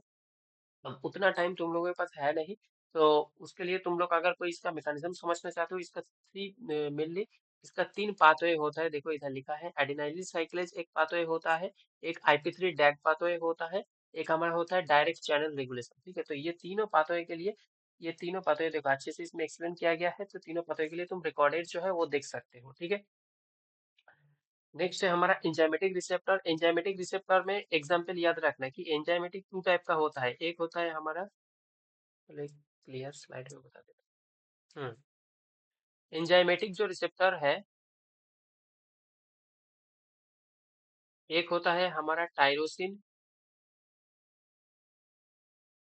टायरोसिन काइनेज, और एक होता है हमारा जैकस्टेट। ओके, टायरोसिन काइनेज का एग्जाम्पल एक ही है, इंसुलिन। अच्छे से दिमाग में बैठा लेना, कहीं पे भी एग्जाम पे दिखेगा टायरोसिन काइनेज तो एकदम आंसर इंसुलिन पे लगाना, ठीक है। और जैकस्टेट में कितना आता है, हमारा ग्रोथ हार्मोन हो गया, प्रोलैक्टिन हार्मोन हो गया, नेक्स्ट हो गया तुम्हारा साइटोकाइनिन। ओके, साइटोकाइनिन में कौन कौन आएगा, हमारा इंटरल्यूकिन आएगा, टीएनएफ अल्फा आएगा, ठीक है। टीएनएफ अल्फा, इंटरल्यूकिन, ये सब साइटोकाइनिन के अंदर आता है। और ग्रोथ हार्मोन हो गया, प्रोलैक्टिन हो गया। तो ये एग्जांपल होता है हमारा जैकस्टेट रिसेप्टर का, जो एंजाइमेटिक के अंदर है। और टायरोसिन काइनेज के अंदर एक ही रिसेप्टर आता है, जो हमारा इंसुलिन रिसेप्टर है, वो टायरोसिन काइनेज टाइप का है, ठीक है। एग्जाम्पल बहुत इंपॉर्टेंट है रिसेप्टर का, ठीक है। नेक्स्ट आता है हमारा न्यूक्लियर रिसेप्टर, ठीक है। अब ये न्यूक्लियर रिसेप्टर भी टू टाइप्स का होता है, ठीक है। एक आता है साइटोप्लाज्मिक,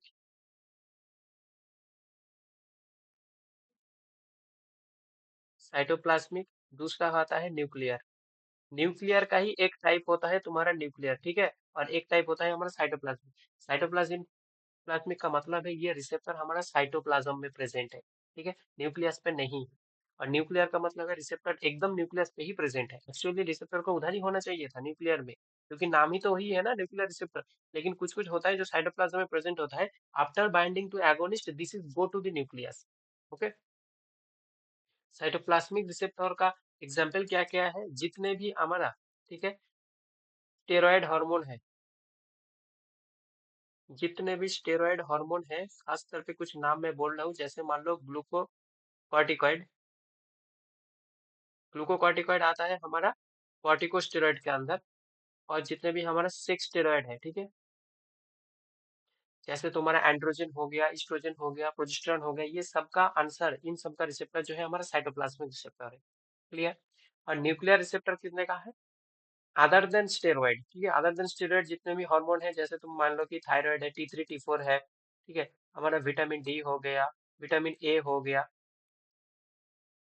इन सब का रिसेप्टर जो है हमारा न्यूक्लियर रिसेप्टर है। क्लियर। तो एग्जाम्पल बहुत इंपॉर्टेंट है रिसेप्टर का।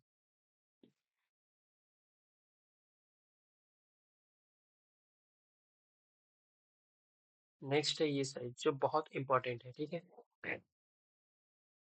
आगे जाके जब क्वेश्चन प्रैक्टिस करोगे, देखो पहले से 3 स्टार लगा हुआ है इसमें, मैं और एक बार लगा देता हूँ कि ये बहुत इंपॉर्टेंट है, ठीक है। जो हमारा क्लिनिकल ट्रायल होता है, 4 फेजेस उसमें आता है, कौन सी फेजेस में क्या चेक होता है, कितना पर्सन इन्वॉल्व होता है, ठीक है। तो फेज 1 में क्या होता है, फेज 1 में पहला कोई भी, देखो कोई भी मॉलिक्यूल पहले डिस्कवर किया जाएगा, तो उसका पहले सेफ्टी चेक किया जाएगा। एक्शन बाद में चेक किया जाएगा, पहले सेफ्टी देखा जाएगा कि वो सेफ है कि नहीं है ह्यूमन यूज के लिए। तो पहला फेज में जो होगा, वो होगा हमारा checking of safety and tolerability. Okay, next दूसरा फेज में क्या होता है, फेज 2 में देखा जाएगा कि उसके अंदर कुछ थेराप्यूटिक एक्शन है कि नहीं है, ठीक है। नेक्स्ट फेज 2 में देखा गया कि उसके अंदर थेराप्यूटिक एक्शन है कि नहीं है, कोई सेलिंग इफेक्ट, मतलब ये सब वही है, ठीक है। Therapeutic exploration, dose ranging, selling effect, ये सब वर्ड को याद रखना है, selling effect, dose ranging, therapeutic exploration, ठीक है। फेज 2 में उसका थेराप्यूटिक एक्टिविटी चेक किया जाएगा। फेज 3 में क्या होगा, फेज 3 में ये कॉन्फर्म किया जाएगा कि नहीं, ये हमारा एकदम ह्यूमन यूज के लिए सेफ भी है और इसका थेराप्यूटिक एक्टिविटी भी अच्छा है। फेज 3 जो है वो एकदम कंफर्मेशन करने के लिए, फेज 2 में चेक किया जाएगा थेराप्यूटिक एक्टिविटी, फेज 3 में वो कंफर्म किया जाएगा थेराप्यूटिक एक्टिविटी। तो ये फेज 3 के बाद क्या होता है कि ये जो ड्रग है हमारा मार्केट में आ जाता है, फेज 3 पास होने के बाद। फिर मार्केट में आने के बाद उस ड्रग पे क्या क्या साइड इफेक्ट आ रहा है, जितने भी एडीआर होगा, एडवर्स ड्रग रिएक्शन, वो सब आएगा हमारा फेज 4 के अंदर, उन सबको काउंट किया जाएगा, जिसको हम कहेंगे पोस्ट मार्केटिंग सर्विलेंस, ठीक है। इसमें कुछ नहीं होता है, इसमें जस्ट एडीआर रिपोर्टिंग चलता है, ठीक है। फेज 4 में हमारा एडीआर रिपोर्टिंग होता है ड्रग का, और ये लगभग कुछ सालों तक चलता है, ठीक है। मेन ऑब्जेक्टिव हो गया 4 फेज का। अब कितना पॉपुलेशन कहाँ पे इन्वॉल्व होता है, ठीक है, पॉपुलेशन और सैंपल साइज। तो पॉपुलेशन जो फेज 1 ये हमारा हेल्दी, जो हेल्दी ह्यूमन है उसमें किया जाएगा। फेज 2 हमारा जो डिजीज ह्यूमन है, ठीक है। अगर तुम थेराप्यूटिक एक्टिविटी चेक कर रहे हो तो डिजीज ह्यूमन में ही करोगे ना, क्योंकि नॉर्मल को क्या चेक करोगे उसमें एक्टिविटी, उसमें डिजीज ही नहीं है। तो पहले क्या किया जाएगा, डिजीज ह्यूमन में तुम्हारा फेज 2 में थेराप्यूटिक एक्टिविटी चेक किया जाएगा। फेज 3 में क्या किया जाएगा, क्योंकि तुम कन्फर्म जब कर रहे हो कि ये ड्रग हमारा थेराप्यूटिक एक्टिविटी है, ये ड्रग हमारा कुछ फीवर को रिड्यूस कर रहा है या फिर एनाल्जेसिक है, इसके लिए क्या किया जाएगा, नॉट ओनली तुम्हारा डिजीज पर्सन, तुमको हर एक टाइप के पर्सन में इसको चेक करना चाहिए। जैसे तुम्हारा जेरियाट्रिक पर्सन हो गया कि ओल्डर एज के पीपल में ये ड्रग काम कर रहा है कि नहीं, इसका क्या इफेक्ट आ रहा है। जो प्रेग्नेंट वुमेन है उसमें क्या इफेक्ट आ रहा है। तो older age people and pregnant women को इन्वॉल्व किया जाता है फेज 3 में कॉन्फर्मेशन के लिए, ठीक है। एंड फेज 4 में हमारा जो अलग अलग मतलब एरिया का अलग अलग पॉपुलेशन का पीपी जो इन्वॉल्व होता है, इसमें कुछ काउंट नहीं होता है, इसमें एकदम अनलिमिटेड पीपी जो है इन्वॉल्व होता है फेज 4 में। क्योंकि मार्केट में आ गया, मतलब हर जगह पे वो दवाई बिक रहा है, हर जगह पे वो ड्रग सेल हो रहे हैं, तो बहुत लोग उसको ले रहे हैं, ठीक है। उसमें और कुछ देखा ये पॉसिबल नहीं है कि कितना कौन सी पॉपुलेशन के लोग के अंदर जा रहे हैं, एकदम अनलिमिटेड पॉपुलेशन पे वो ड्रग जो है सेल हो रहा है। नेक्स्ट सैंपल साइज फेज 1 पे हमारा 20 to 80 पीपल इन्वॉल्व होता है। फेज 2 में हमारा 100 to 300 पीपल जो इन्वॉल्व होता है। फेज 3 में हमारा 500 to 3000 तक इन्वॉल्व होता है, और इसमें हमारा 1000 मतलब एकदम हजार हजार पीपल इन्वॉल्व होता है, ये अनलिमिटेड है। फेज 4 में नहीं पूछा जाएगा कभी भी कितना पीपल इन्वॉल्व होता है। फेज 1 पे याद रखना 20 to 80, फेज 2 में 100 to 300 एंड फेज 3 में 500 to 3000। ओके। फेज 1 से पहले और एक फेज होता है जिसको हम फेज 0 कहते हैं। This is not official but ये होता है, इसको हम माइक्रो डोजिंग कहते हैं। इसमें क्या होता है कि माइक्रो डोजिंग में क्या चेक किया जाता है कि देखो ये जो पूरा प्रोसेस है ना फेज 1 से लेके 3 तक, मैंने इतना इजीली बता दिया लेकिन ये इतना इजी है नहीं, ठीक है। और इसको करने में बहुत क्या है, तो हमारा खर्चा भी है, ठीक है, एक्सपेंस भी इसको करने के लिए बहुत है। तो इसीलिए, और इसमें क्या होता है फेलियर का भी चांसेस है। ऐसा तो नहीं है कि हर एक ड्रग जो है वो क्लिनिकल फेज को पार कर पाएगा, फेलियर का भी चांसेस है। इसीलिए फेज 0 किया जाता है माइक्रो डोजिंग। इसमें क्या किया जाता है कि एक थोड़ा अमाउंट में ड्रग लेके उसका एक फॉर्मुलेशन बनाया जाता है। ये फेज 1 फेज 2 में जब तुम ड्रग दे रहे हो पेशेंट पे, तो उसके लिए उसका फॉर्मुलेशन बनाना पड़ेगा। कोई भी टैबलेट सिरप कैप्सूल इंजेक्शन कुछ भी तो बनाना पड़ेगा फॉर्मुलेशन। तो फॉर्मुलेशन ऐसे नहीं बनता है, उसके पीछे बहुत एक्सपेंस होता है। तो इसीलिए उसका माइक्रो डोजिंग किया जाता है। एक बहुत ही छोटा अमाउंट पे फॉर्मुलेशन बनाया जाता है और बहुत ही स्मॉल ग्रुप की प्यूपिल में इसको दिया जाता है, ठीक है। 2 to 10 प्यूपिल इधर इन्वॉल्व होता है, स्मॉल ग्रुप ऑफ प्यूपिल में इसको दिया जाता है। दिया जाने के बाद ये चेक किया जाता है कि इसमें कोई सेफ्टी है कि नहीं है। अगर देखा जाएगा कि नहीं ये एकदम सेफ नहीं है, तब ये फेज स्टार्ट ही नहीं होगा, ठीक है, फेज 1 स्टार्ट ही नहीं होगा। क्योंकि ये स्टार्ट कर देगा ना फेज 1, तो स्टार्ट करने के बाद अगर फेल होगा तो उसका बहुत ज्यादा जो है पैसा जो वो लगाएगा वो खर्च हो जाएगा, ठीक है। तो आपने इतना पैसा खर्च के रोकने के लिए ये जो हर एक इंडस्ट्री जो होता है वो माइक्रोडोजिंग फेज पहले कर लेता है, ठीक है। अगर देखा जाए कि माइक्रोडोजिंग पे सक्सेस आया, फिर वो फेज 1 की तरफ बढ़ेंगे। अपना जो खर्च है उसको कमाने के लिए ये अनऑफिशियली माइक्रोडोजिंग वाला जो फेज है इसको किया जाता है, ठीक है, जो अनवांटेड एक्सपेंस को रोकने के लिए। नेक्स्ट आता है हमारा एडवर्स ड्रग रिएक्शन, बहुत इंपॉर्टेंट है adverse drug reaction.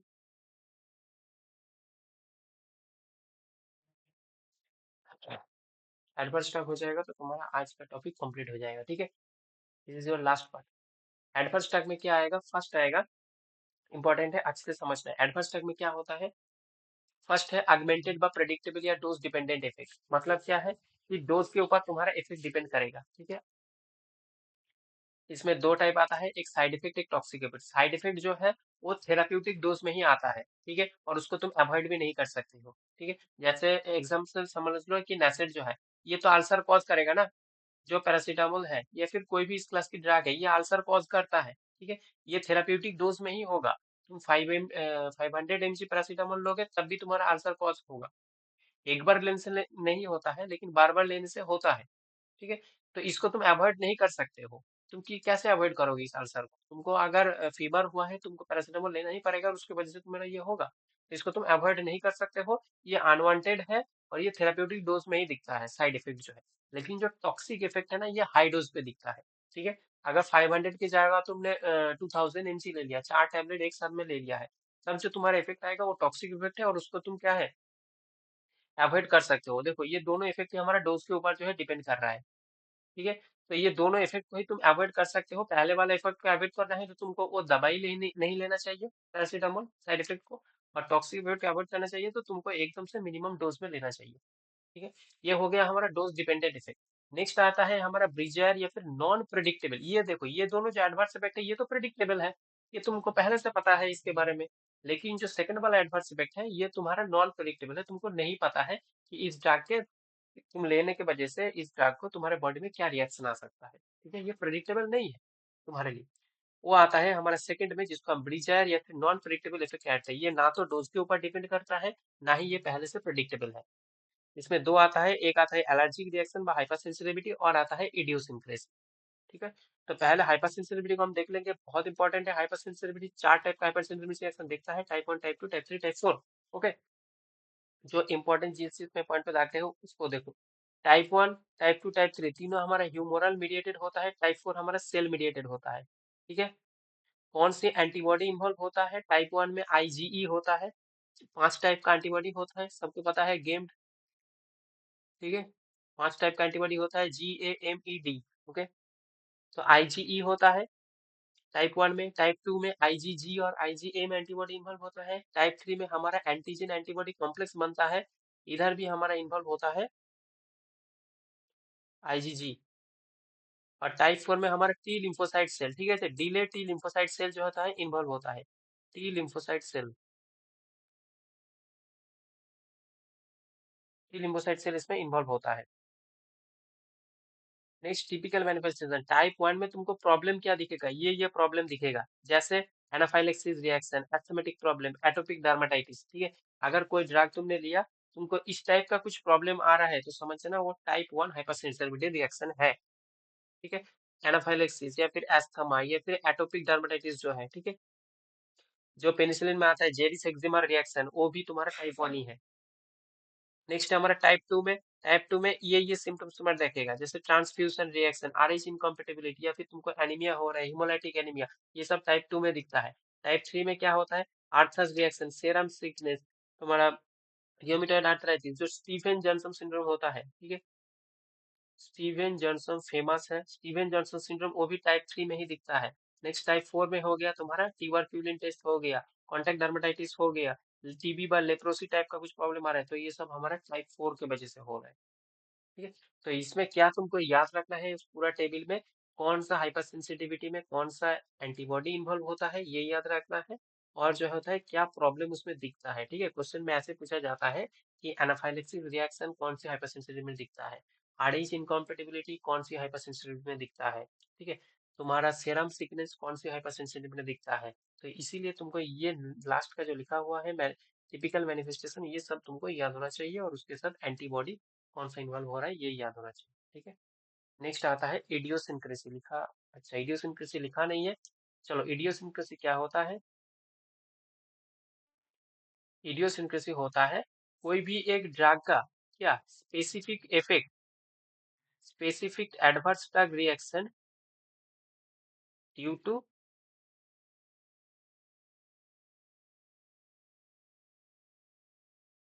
Genetic reason. ठीक है, तुम मान लो कोई एक ड्रग है जो सब लोग ले रहा है, उसके बॉडी में कोई प्रॉब्लम नहीं हो रहा है, ठीक है, लेकिन तुम जब उस ड्रग को ले रहे हो तुम्हारे बॉडी में एलर्जिक रिएक्शन दिख रहा है। ठीक है, तो ये हो रहा है तुम्हारा जेनेटिक रीजन की वजह से। ठीक है, जेनेटिक कुछ प्रॉब्लम है तुम्हारे बॉडी में, जिसके लिए वो ड्रग से स्पेसिफिक तुम्हारे बॉडी में एडवर्स इफेक्ट दिखा रहे हैं, तो इसको हम कहते हैं इडियोसिंक्रेसी। ठीक है, नेक्स्ट आता है हमारा क्रोनिक इफेक्ट। क्रोनिक इफेक्ट बोलते तो लॉन्ग टर्म लेने की वजह से जो इफेक्ट आता है एडवर्स इफेक्ट, उसका हम क्रोनिक इफेक्ट कहता है।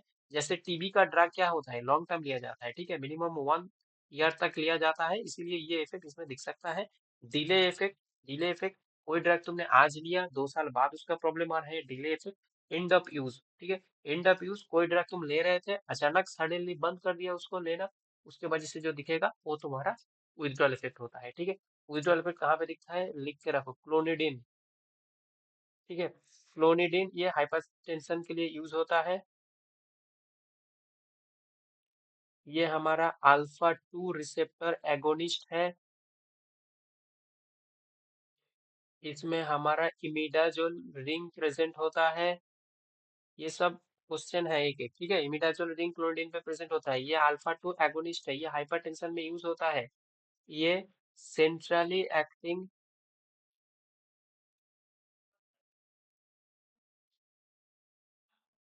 सिंपैथोलाइटिक है, सेंट्रली एक्टिंग सिंपैथोलाइटिक है, ये हाइपरटेंशन में यूज होता है, अल्फा टू एगोनिस्ट है और इमिडाजोल रिंग इसमें प्रेजेंट होता है। ठीक है, ये क्लोनिडीन हमारा विथड्रॉल सिंड्रोम दिखाता है। ठीक है, क्लोनिडीन कोई पेशेंट ले रहे हैं, अचानक बंद करेगा तो उसको प्रॉब्लम होगा, उसका ब्लड प्रेशर तुरंत बहुत जोर से बढ़ जाएगा, जो एक्चुअली ले रहे थे रिड्यूस करने के लिए। ठीक है, कुछ क्वेश्चन इसमें है, फटाफट से इसका आंसर दो, फिर आज का क्लास तुम्हारे लिए खत्म हो जाएगा। चलो फटाफट से आंसर दो। हाई प्लाज्मा प्रोटीन बाइंडिंग, कोई भी जिसको आएगा फटाफट आंसर बताओ।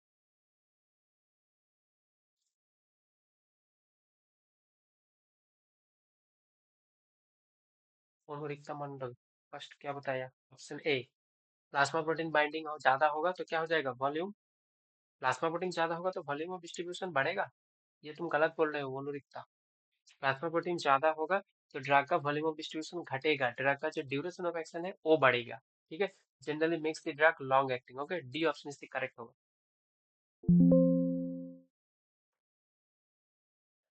नेक्स्ट क्वेश्चन में क्या पूछा गया है? Biotransfer of drug is primarily directed to, चलो बताओ बायोट्रांसफर ऑफ ड्रग क्या होता है? Active to active, inactive to active, convert a lipid soluble drug into non-lipid soluble metabolite, convert a non-lipid soluble drug into lipid soluble metabolite। Mainly क्या होता है? सबसे, चलो सही आंसर दे दिया, ऑप्शन सी जो है तुम्हारा राइट आंसर होता है। मेनली तुम्हारा lipid soluble to non lipid soluble या lipid soluble to water soluble. ठीक है, या लिपोफिलिक टू हाइड्रोफिलिक कह सकते हैं। नेक्स्ट क्वेश्चन बताओ, which of the following is an phase 2 metabolism reaction. चलो बहुत इंपॉर्टेंट क्वेश्चन है, बता दो भाई जिसको आएगा आंसर फटाफट। ऑप्शन सी, ओके, कंजुगेशन जो है ये हमारा फेज 2 है। ठीक है, क्योंकि बाकी तीनों हम फेज 1 दिख रहा है। मैंने बताया ये सब प्रीवियस ईयर क्वेश्चन है, कोई ऐसे मत समझ लेना कि कोई भी क्वेश्चन उठा लिया हो, ये प्रीवियस ईयर है, सब सब आया है। देखो आज जितना बताया इन बहुत इंपॉर्टेंट चीज बताया। ठीक है, जनरल फार्माकोलॉजी हर एक आगे के चैप्टर में तुमको लगेगा, जब भी तुम आगे पढ़ोगे तो उसमें इसका कॉन्सेप्ट लगेगा। The drug which does not produce the active metabolite, कौन सी ड्रग जो है हमारा एक्टिव मेटाबोलाइट प्रोड्यूस नहीं करता है? मतलब क्या पूछा गया है? एक्टिव मेटाबोलाइट प्रोड्यूस नहीं करता है, मतलब कौन सी ऐसी ड्रग है जो प्रोडक्ट नहीं है, बताओ। यही क्वेश्चन में पूछा गया है कि प्रोडक्ट ही तो एक्टिव मेटाबोलाइट प्रोड्यूस करेगा ना, तो कौन सा है जो प्रोडक्ट नहीं है? फटाफट आंसर बताओ, जो टेबल बताया था।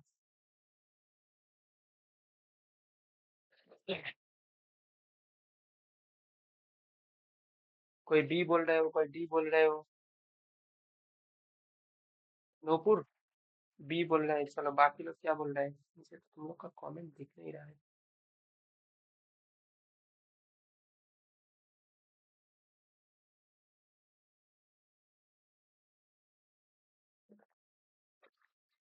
डी क्यों बोल रहे हो भाई? डी, डी क्यों बोल रहे हो? सुदीप का पास डी नहीं होगा, बी होगा। ओके, आंसर जो है बी होगा। सल्फर सलाजाइन जो है हमारा प्रोडक्ट है, ये सल्फर सलाजाइन जो है। ठीक है, ऑप्शन जो है ये सी हमारा लिसिनोप्रिल जो होता है ये तुम्हारा, नहीं सॉरी सॉरी सॉरी, मैंने गलत बताया। लिसिनोप्रिल भी नहीं होगा, बी क्यों बोल रहे हो तुम लोग? इस क्वेश्चन में क्या पूछा है? The drug which does not produce active metabolite, कौन एक्टिव मेटाबोलाइट प्रोड्यूस नहीं करता है? तो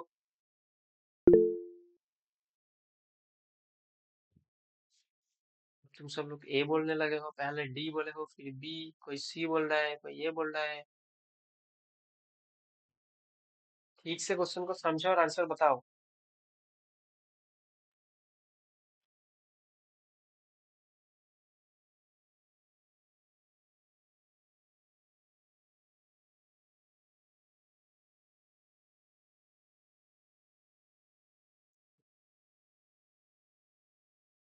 देखो सी भी बोल दिया, ए भी बोल दिया, कौन सा प्रोडक्ट नहीं है? आंसर बी ही होगा। ठीक है, सही बता रहे थे मैं पहले। लिसिनोप्रिल जो है ये हमारा प्रोडक्ट नहीं है, इनालाप्रिल हमारा प्रोडक्ट है। इसका एक्टिव मेटाबोलाइट का नाम देखना, उधर लिखा है इनालाप्रिलेट। ठीक है, वो सब तुमको टेबल में मिलेगा। प्रेडनिसोन थे प्रेडनिसोलोन, इसका एक्टिव मेटाबोलाइट होता है प्रेडनिसोलोन। सल्फा सलाजाइन आगे जाके टूटता है। ठीक है, दो मेटाबोलाइट ये बनाता है। एक आता है 5 अमाइनो सैलिसिलिक एसिड, एक आता है सल्फापिरिडीन। ये सल्फासलाजाइन इंपॉर्टेंट ड्रग है। 5 अमीनो सैलिसिलिक एसिड हमारा कहाँ पे यूज होता है? अल्सरेटिव कोलाइटिस में। अल्सरेटिव कोलाइटिस में। सल्फापाइरिडिन हमारा रिहोमिटॉइड आर्थराइटिस में यूज होता है। ये सब प्रोडक्ट है एक्सेप्ट तुम्हारा लिसिनोप्रिल। क्वेश्चन में वही पूछा था कौन नहीं है, तो लिसिनोप्रिल जो है हमारा सही आंसर होगा। ठीक है, और जो है कैप्टोप्रिल भी ऑप्शन में रहता है, तो कैप्टोप्रिल भी होता है। ये दोनों प्रोडक्ट नहीं होता है एसी इनिमिटर क्लास का, बाकी सब प्रोडक्ट होता है एसी इनिमिटर क्लास। नेक्स्ट आंसर बताओ फटाफट।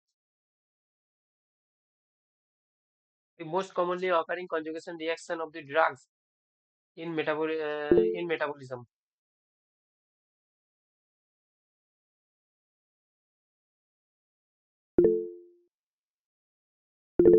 ओके, सबका आंसर आने लगा है, ए आने लगा है, तो करेक्ट आंसर जो हमारा ए हो जाएगा। ठीक है, क्योंकि ग्लूकोरोनेडेशन जो है सबसे कॉमन होता है। ठीक है, बाकी के कंपैरिजन में ग्लूकोरोनेडेशन कॉमन होता है। और अगर याद रखना कि अगर फेज 1 में पूछा जाएगा, तो फेज 1 में हमारा ऑक्सीडेशन सबसे कॉमन होता है।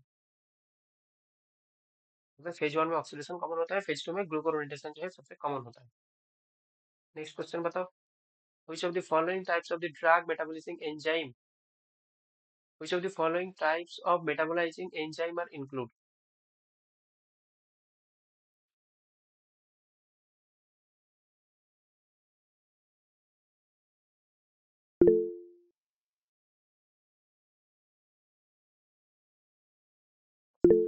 इस क्वेश्चन का आंसर बताओ सब फटाफट से। सब लोग का आंसर ए आ रहा है, सच में यही होगा क्या?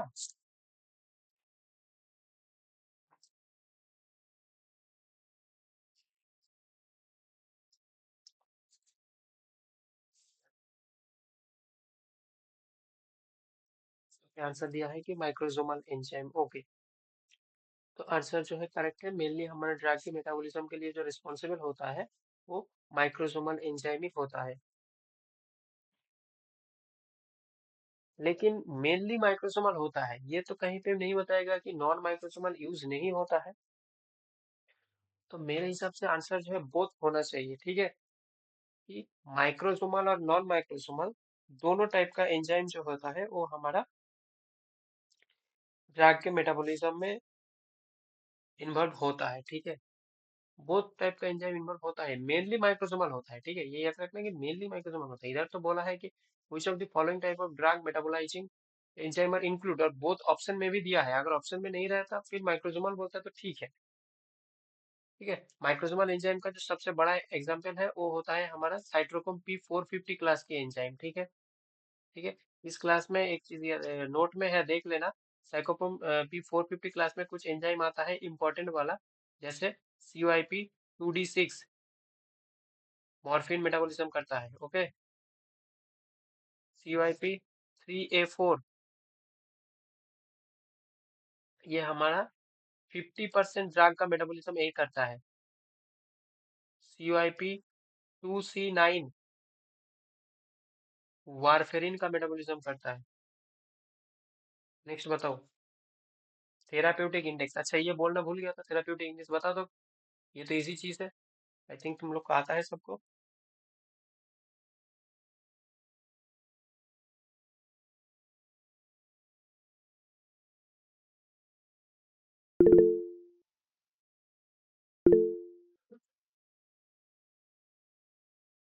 ओके, तो थेराप्यूटिक इंडेक्स हमारा क्या डिनोट करता है?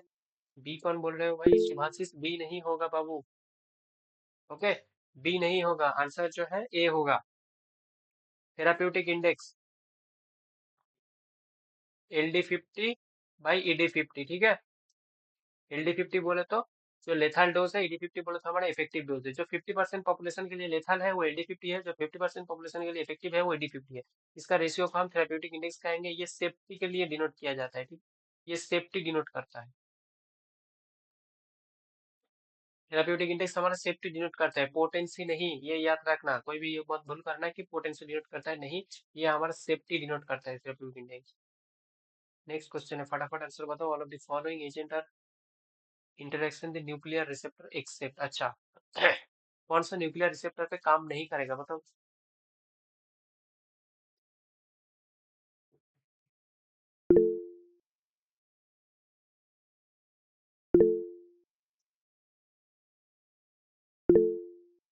ओके, अभी पढ़ा यार। ये इंसुलिन होगा, ठीक है। इंसुलिन कहाँ पे काम करेगा? फटाफट से आंसर बताओ, इंसुलिन कौन से रिसेप्टर में काम करेगा?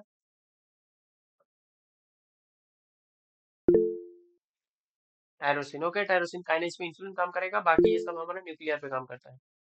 नेक्स्ट क्वेश्चन खत्म ही नहीं हो रहा है, कितना क्वेश्चन है? अरे बाप, क्वेश्चन तो बहुत है। तुम लोगों का कितने बजे क्लास है? 8:30 बजे ना?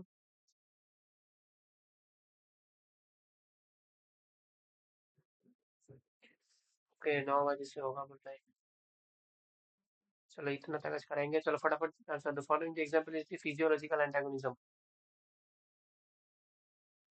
फिजियोलॉजिकल एंटागोनिज्म, एंटागोनिज्म तो सबको पता है कि ऑपोजिट एक्शन, ठीक है। फिजियोलॉजिकली बोले तो कोई भी ड्रग दूसरे ड्रग के कंपैरिजन में उसको फिजियोलॉजिकली एंटागोनिज्म तब बोला जाएगा जब एक दूसरे का ऑपोजिट एक्शन जो है प्रोड्यूस करेगा, ठीक है।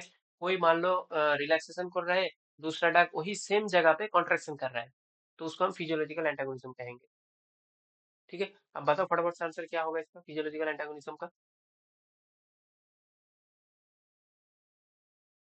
फिजियोलॉजिकल एंटागोनिज्म तो मैंने बताया, इसका मीनिंग क्या है कि सेम जगह पे ऑपोजिट एक्शन आएगा जब दोनों ड्रग का, ठीक है। जैसे मान लो कोई ड्रग है जो हार्ट रेट को बढ़ाता है, कोई जो एपिनेफ्रिन है हार्ट रेट को बढ़ाता है, एट्रोपिन जो है हार्ट रेट को घटाता है, तो दोनों क्या हो गया? फिजियोलॉजिकल एंटागोनिज्म हो गया। तो इधर कौन सा होगा? चलो साक्षी ने आंसर बता दिया, तो दिस इज ऑप्शन डी। बाकी सबका आंसर क्या है? ऑप्शन डी है। बाकी सब लोग क्या कह रहे हो? Option D. बाकी किसी का आंसर तो आया ही नहीं है। Option D.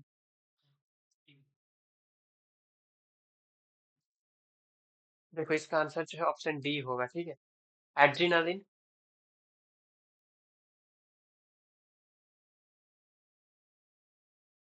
ऑप्शन डी होगा क्या सच में? हाँ, ये जो इसका आंसर जो है, इसका आंसर हमारा ऑप्शन डी ही होगा। क्यों ऑप्शन डी होगा? क्योंकि एड्रेनालिन जो है ये हमारा ब्रोंको डायलेशन करता है, ईएनएस में ये सब है, ब्रोंको डायलेशन करता है। हिस्टामिन हमारा ब्रोंको कॉन्स्ट्रिक्शन करता है। तो मैंने बताया था अभी कि एक ही जगह पे दोनों ड्रग का ऑपोजिट एक्शन आएगा तो उसको हम कहेंगे एंटागोनिज्म, फिजियोलॉजिकल एंटागोनिज्म कहेंगे, ठीक है। इसका रिलेटेड शायद नोट में होगा, दिखा देता हूँ। देखो फिजियोलॉजिकल एंटागोनिज्म जो होता है हमारा,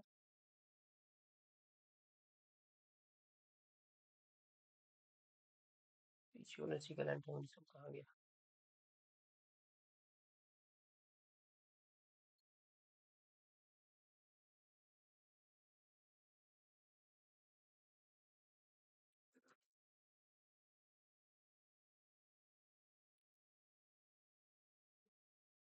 इधर तो सिर्फ एंटागोनिस्ट,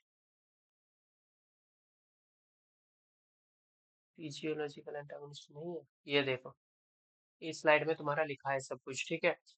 तीन टाइप का एंटागोनिज्म होता है, फिजिकल, केमिकल, फिजियोलॉजिकल। ओके, तो फिजियोलॉजिकल का अभी अभी बताया कि एक ही रिसेप्टर में या फिर एक ही जगह पे दोनों काम करेगा लेकिन ऑपोजिट एक्शन आएगा, ठीक है। जैसे तुम्हारा मस्कुलिनिक रिसेप्टर पे एक तुम्हारा क्या एगोनिस्ट, दूसरा एंटागोनिस्ट का काम कर रहा है, एट्रोपिन एसिटाइलकोलिन, क्लियर। केमिकल बोले तो केमिकल एक्शन के वजह से, मतलब केमिकल प्रॉपर्टी की वजह से वो अपोजिट एक्शन शो करने लगेगा, तब उसको केमिकल बोलेंगे। और फिजिकल अगर किया जाएगा, अच्छा ये दोनों, सॉरी एक चीज मैंने बोलना भूल गया, ये फिजिकल केमिकल फिजियोलॉजिकल, ठीक है। हिस्टामिन और एड्रेनालिन जो अभी बताया वो तो फिजियोलॉजिकल थे, ये रिसेप्टर वाला थे, ठीक है। रिसेप्टर एंटागोनिस्ट में क्या हो रहा है कि दोनों हमारा सेम रिसेप्टर में काम कर रहा है लेकिन एक्शन ऑपोजिट दे रहा है, एसिटाइल कोलिन और एट्रोपिन, ठीक है। सेम जगह पे काम कर रहा है, तुम्हारा मस्करेनिक रिसेप्टर पे काम कर रहा है, कहाँ पे? M2 का बात किया जा रहा है, M2 रिसेप्टर पे। तो ये दोनों ऑपोजिट एक्शन दे रहा है। फिजियोलॉजिकल में हमारा हिस्टामिन एड्रेनालिन आएगा, ग्लूकागॉन और इंसुलिन आएगा, एक ब्लड ग्लूकोज को बढ़ाएगा दूसरा घटाएगा, ठीक है। केमिकल में आएगा कुछ जो केमिकल प्रॉपर्टी की वजह से होगा, और एक आएगा हमारा फिजिकल एंटागोनिज्म, ठीक है। ये भी बता देता हूँ कि एडिटिव क्या है और सुपर एडिटिव, जिसको हम पोटेंशिएशन कहता है। एडिटिव बोले तो जब एक ड्रग दूसरे ड्रग की जब मतलब दोनों ड्रग को अगर साथ में दिया जाएगा या फिर इंडिविजुअली दिया जाएगा, एक्शन जो है सेम आएगा। ठीक है, जैसे मान लो पीसीएम और एसिक्लोफेनाक, दोनों हमारा एनाल्जेसिक है। ठीक है, दोनों हमारा एनाल्जेसिक है, तो दोनों ड्रग को अगर तुम मान लो कि एक पीसीएम का टेबलेट लिया सुबह में, एक शाम में एसिक्लोफेनाक का टेबलेट का लिया, और दूसरा दिन क्या किया कि दोनों टैबलेट को साथ में ले लिया, तो दोनों टैबलेट को साथ में लेने में जितना एक्शन आएगा वो इंडिविजुअल दोनों के एक्शन के अगर जोड़ोगे तो सेम ही आएगा ना, उतना ही होगा। सुबह का एक्शन प्लस शाम का एक्शन जोड़ोगे और अगला दिन दोनों को जब साथ में लिया उस एक्शन को जोड़ोगे तो दोनों सेम ही आएगा, तो ये एक्शन 1 आएगा, ये एक्शन 1 आएगा, तो दोनों का एक्शन हमारा 2 के बराबर ही होगा। लेकिन सुपर एडिटिव या फिर इसको हम पोटेंशिएशन कहते हैं। ठीक है, ये वर्ड याद रखना, ये बार बार पूछता है। पोटेंशिएशन, पोटेंशिएशन में क्या होता है कि जैसे मान लो ये तुम्हारा लिवोडोपा कार्बिडोपा, ठीक है, लिवोडोपा की ब्रेक डाउन कर देता है डोपा डी कार्बोक्सिलेज। ठीक है, डोपा डी कार्बोक्सिलेज बोल के एक एंजाइम होता है जो इसका ब्रेक डाउन कर देता है, तो इसीलिए लिवोडोपा के साथ कार्बिडोपा दे दोगे तो इस एंजाइम को इनहिबिट कर देगा। फिर क्या होगा, लिवोडोपा का एक्शन जो है वो बढ़िया आएगा। अगर ओनली लिवोडोपा तुम दे रहे हो तो फिर नहीं आएगा उतना एक्शन, लेकिन कार्बिडोपा उसके साथ दे रहे हो तो उसका एक्शन बहुत गुना इंक्रीज हो जाएगा। ठीक है, इसीलिए इसमें क्या हो जाता है, इसमें हम 1+1 > 2 कहते हैं। ठीक है, दोनों को साथ में दोगे तो दोनों को इंडिविजुअल देने से जितना एक्शन थे उससे बहुत ज्यादा एक्शन आएगा, लेकिन इसमें वैसा नहीं थे, इसमें इंडिविजुअली एक्शन और साथ में देने में एक्शन सेम थे। ठीक है, ये एडिटिव है, सुपर एडिटिव। क्लियर है? चलो, तो आज के लिए हम इतना तक ही रखते हैं। फिर जनरल फार्माकोलॉजी देखो मैंने करा दिया तुम लोग को, क्वेश्चन भी करवा दिया जनरल फार्माकोलॉजी का। ठीक है, बहुत सारा क्वेश्चन भी प्रैक्टिस करवा दिया जनरल फार्माकोलॉजी का। आगे दिन हम कुछ दूसरा टॉपिक देखेंगे और उससे रिलेटेड हम क्वेश्चन भी क्लास में करेंगे। ठीक है, तो आज जितना पढ़ाया लॉन्ग टाइम तो हो गया, किसी का कोई डाउट है आज जितना पढ़ाया इसमें से? और देखो कोई भी चीज तुमको समझ में नहीं आया तो उसमें रिकॉर्डेड में तुमको हर एक टॉपिक के ऊपर इंडिविजुअल वीडियो उधर अपलोडेड है। ठीक है, तो उस वीडियो तुम देख सकते हो। ठीक है, तो चलो आज के लिए हम इतना तक ही रखते हैं, फिर हम मिलेंगे नेक्स्ट क्लास में नेक्स्ट टॉपिक के साथ। ओके, और उसके साथ उसका क्वेश्चन भी मैं क्लास में ही प्रैक्टिस करवा दूंगा। चलो, थैंक यू एवरीवन।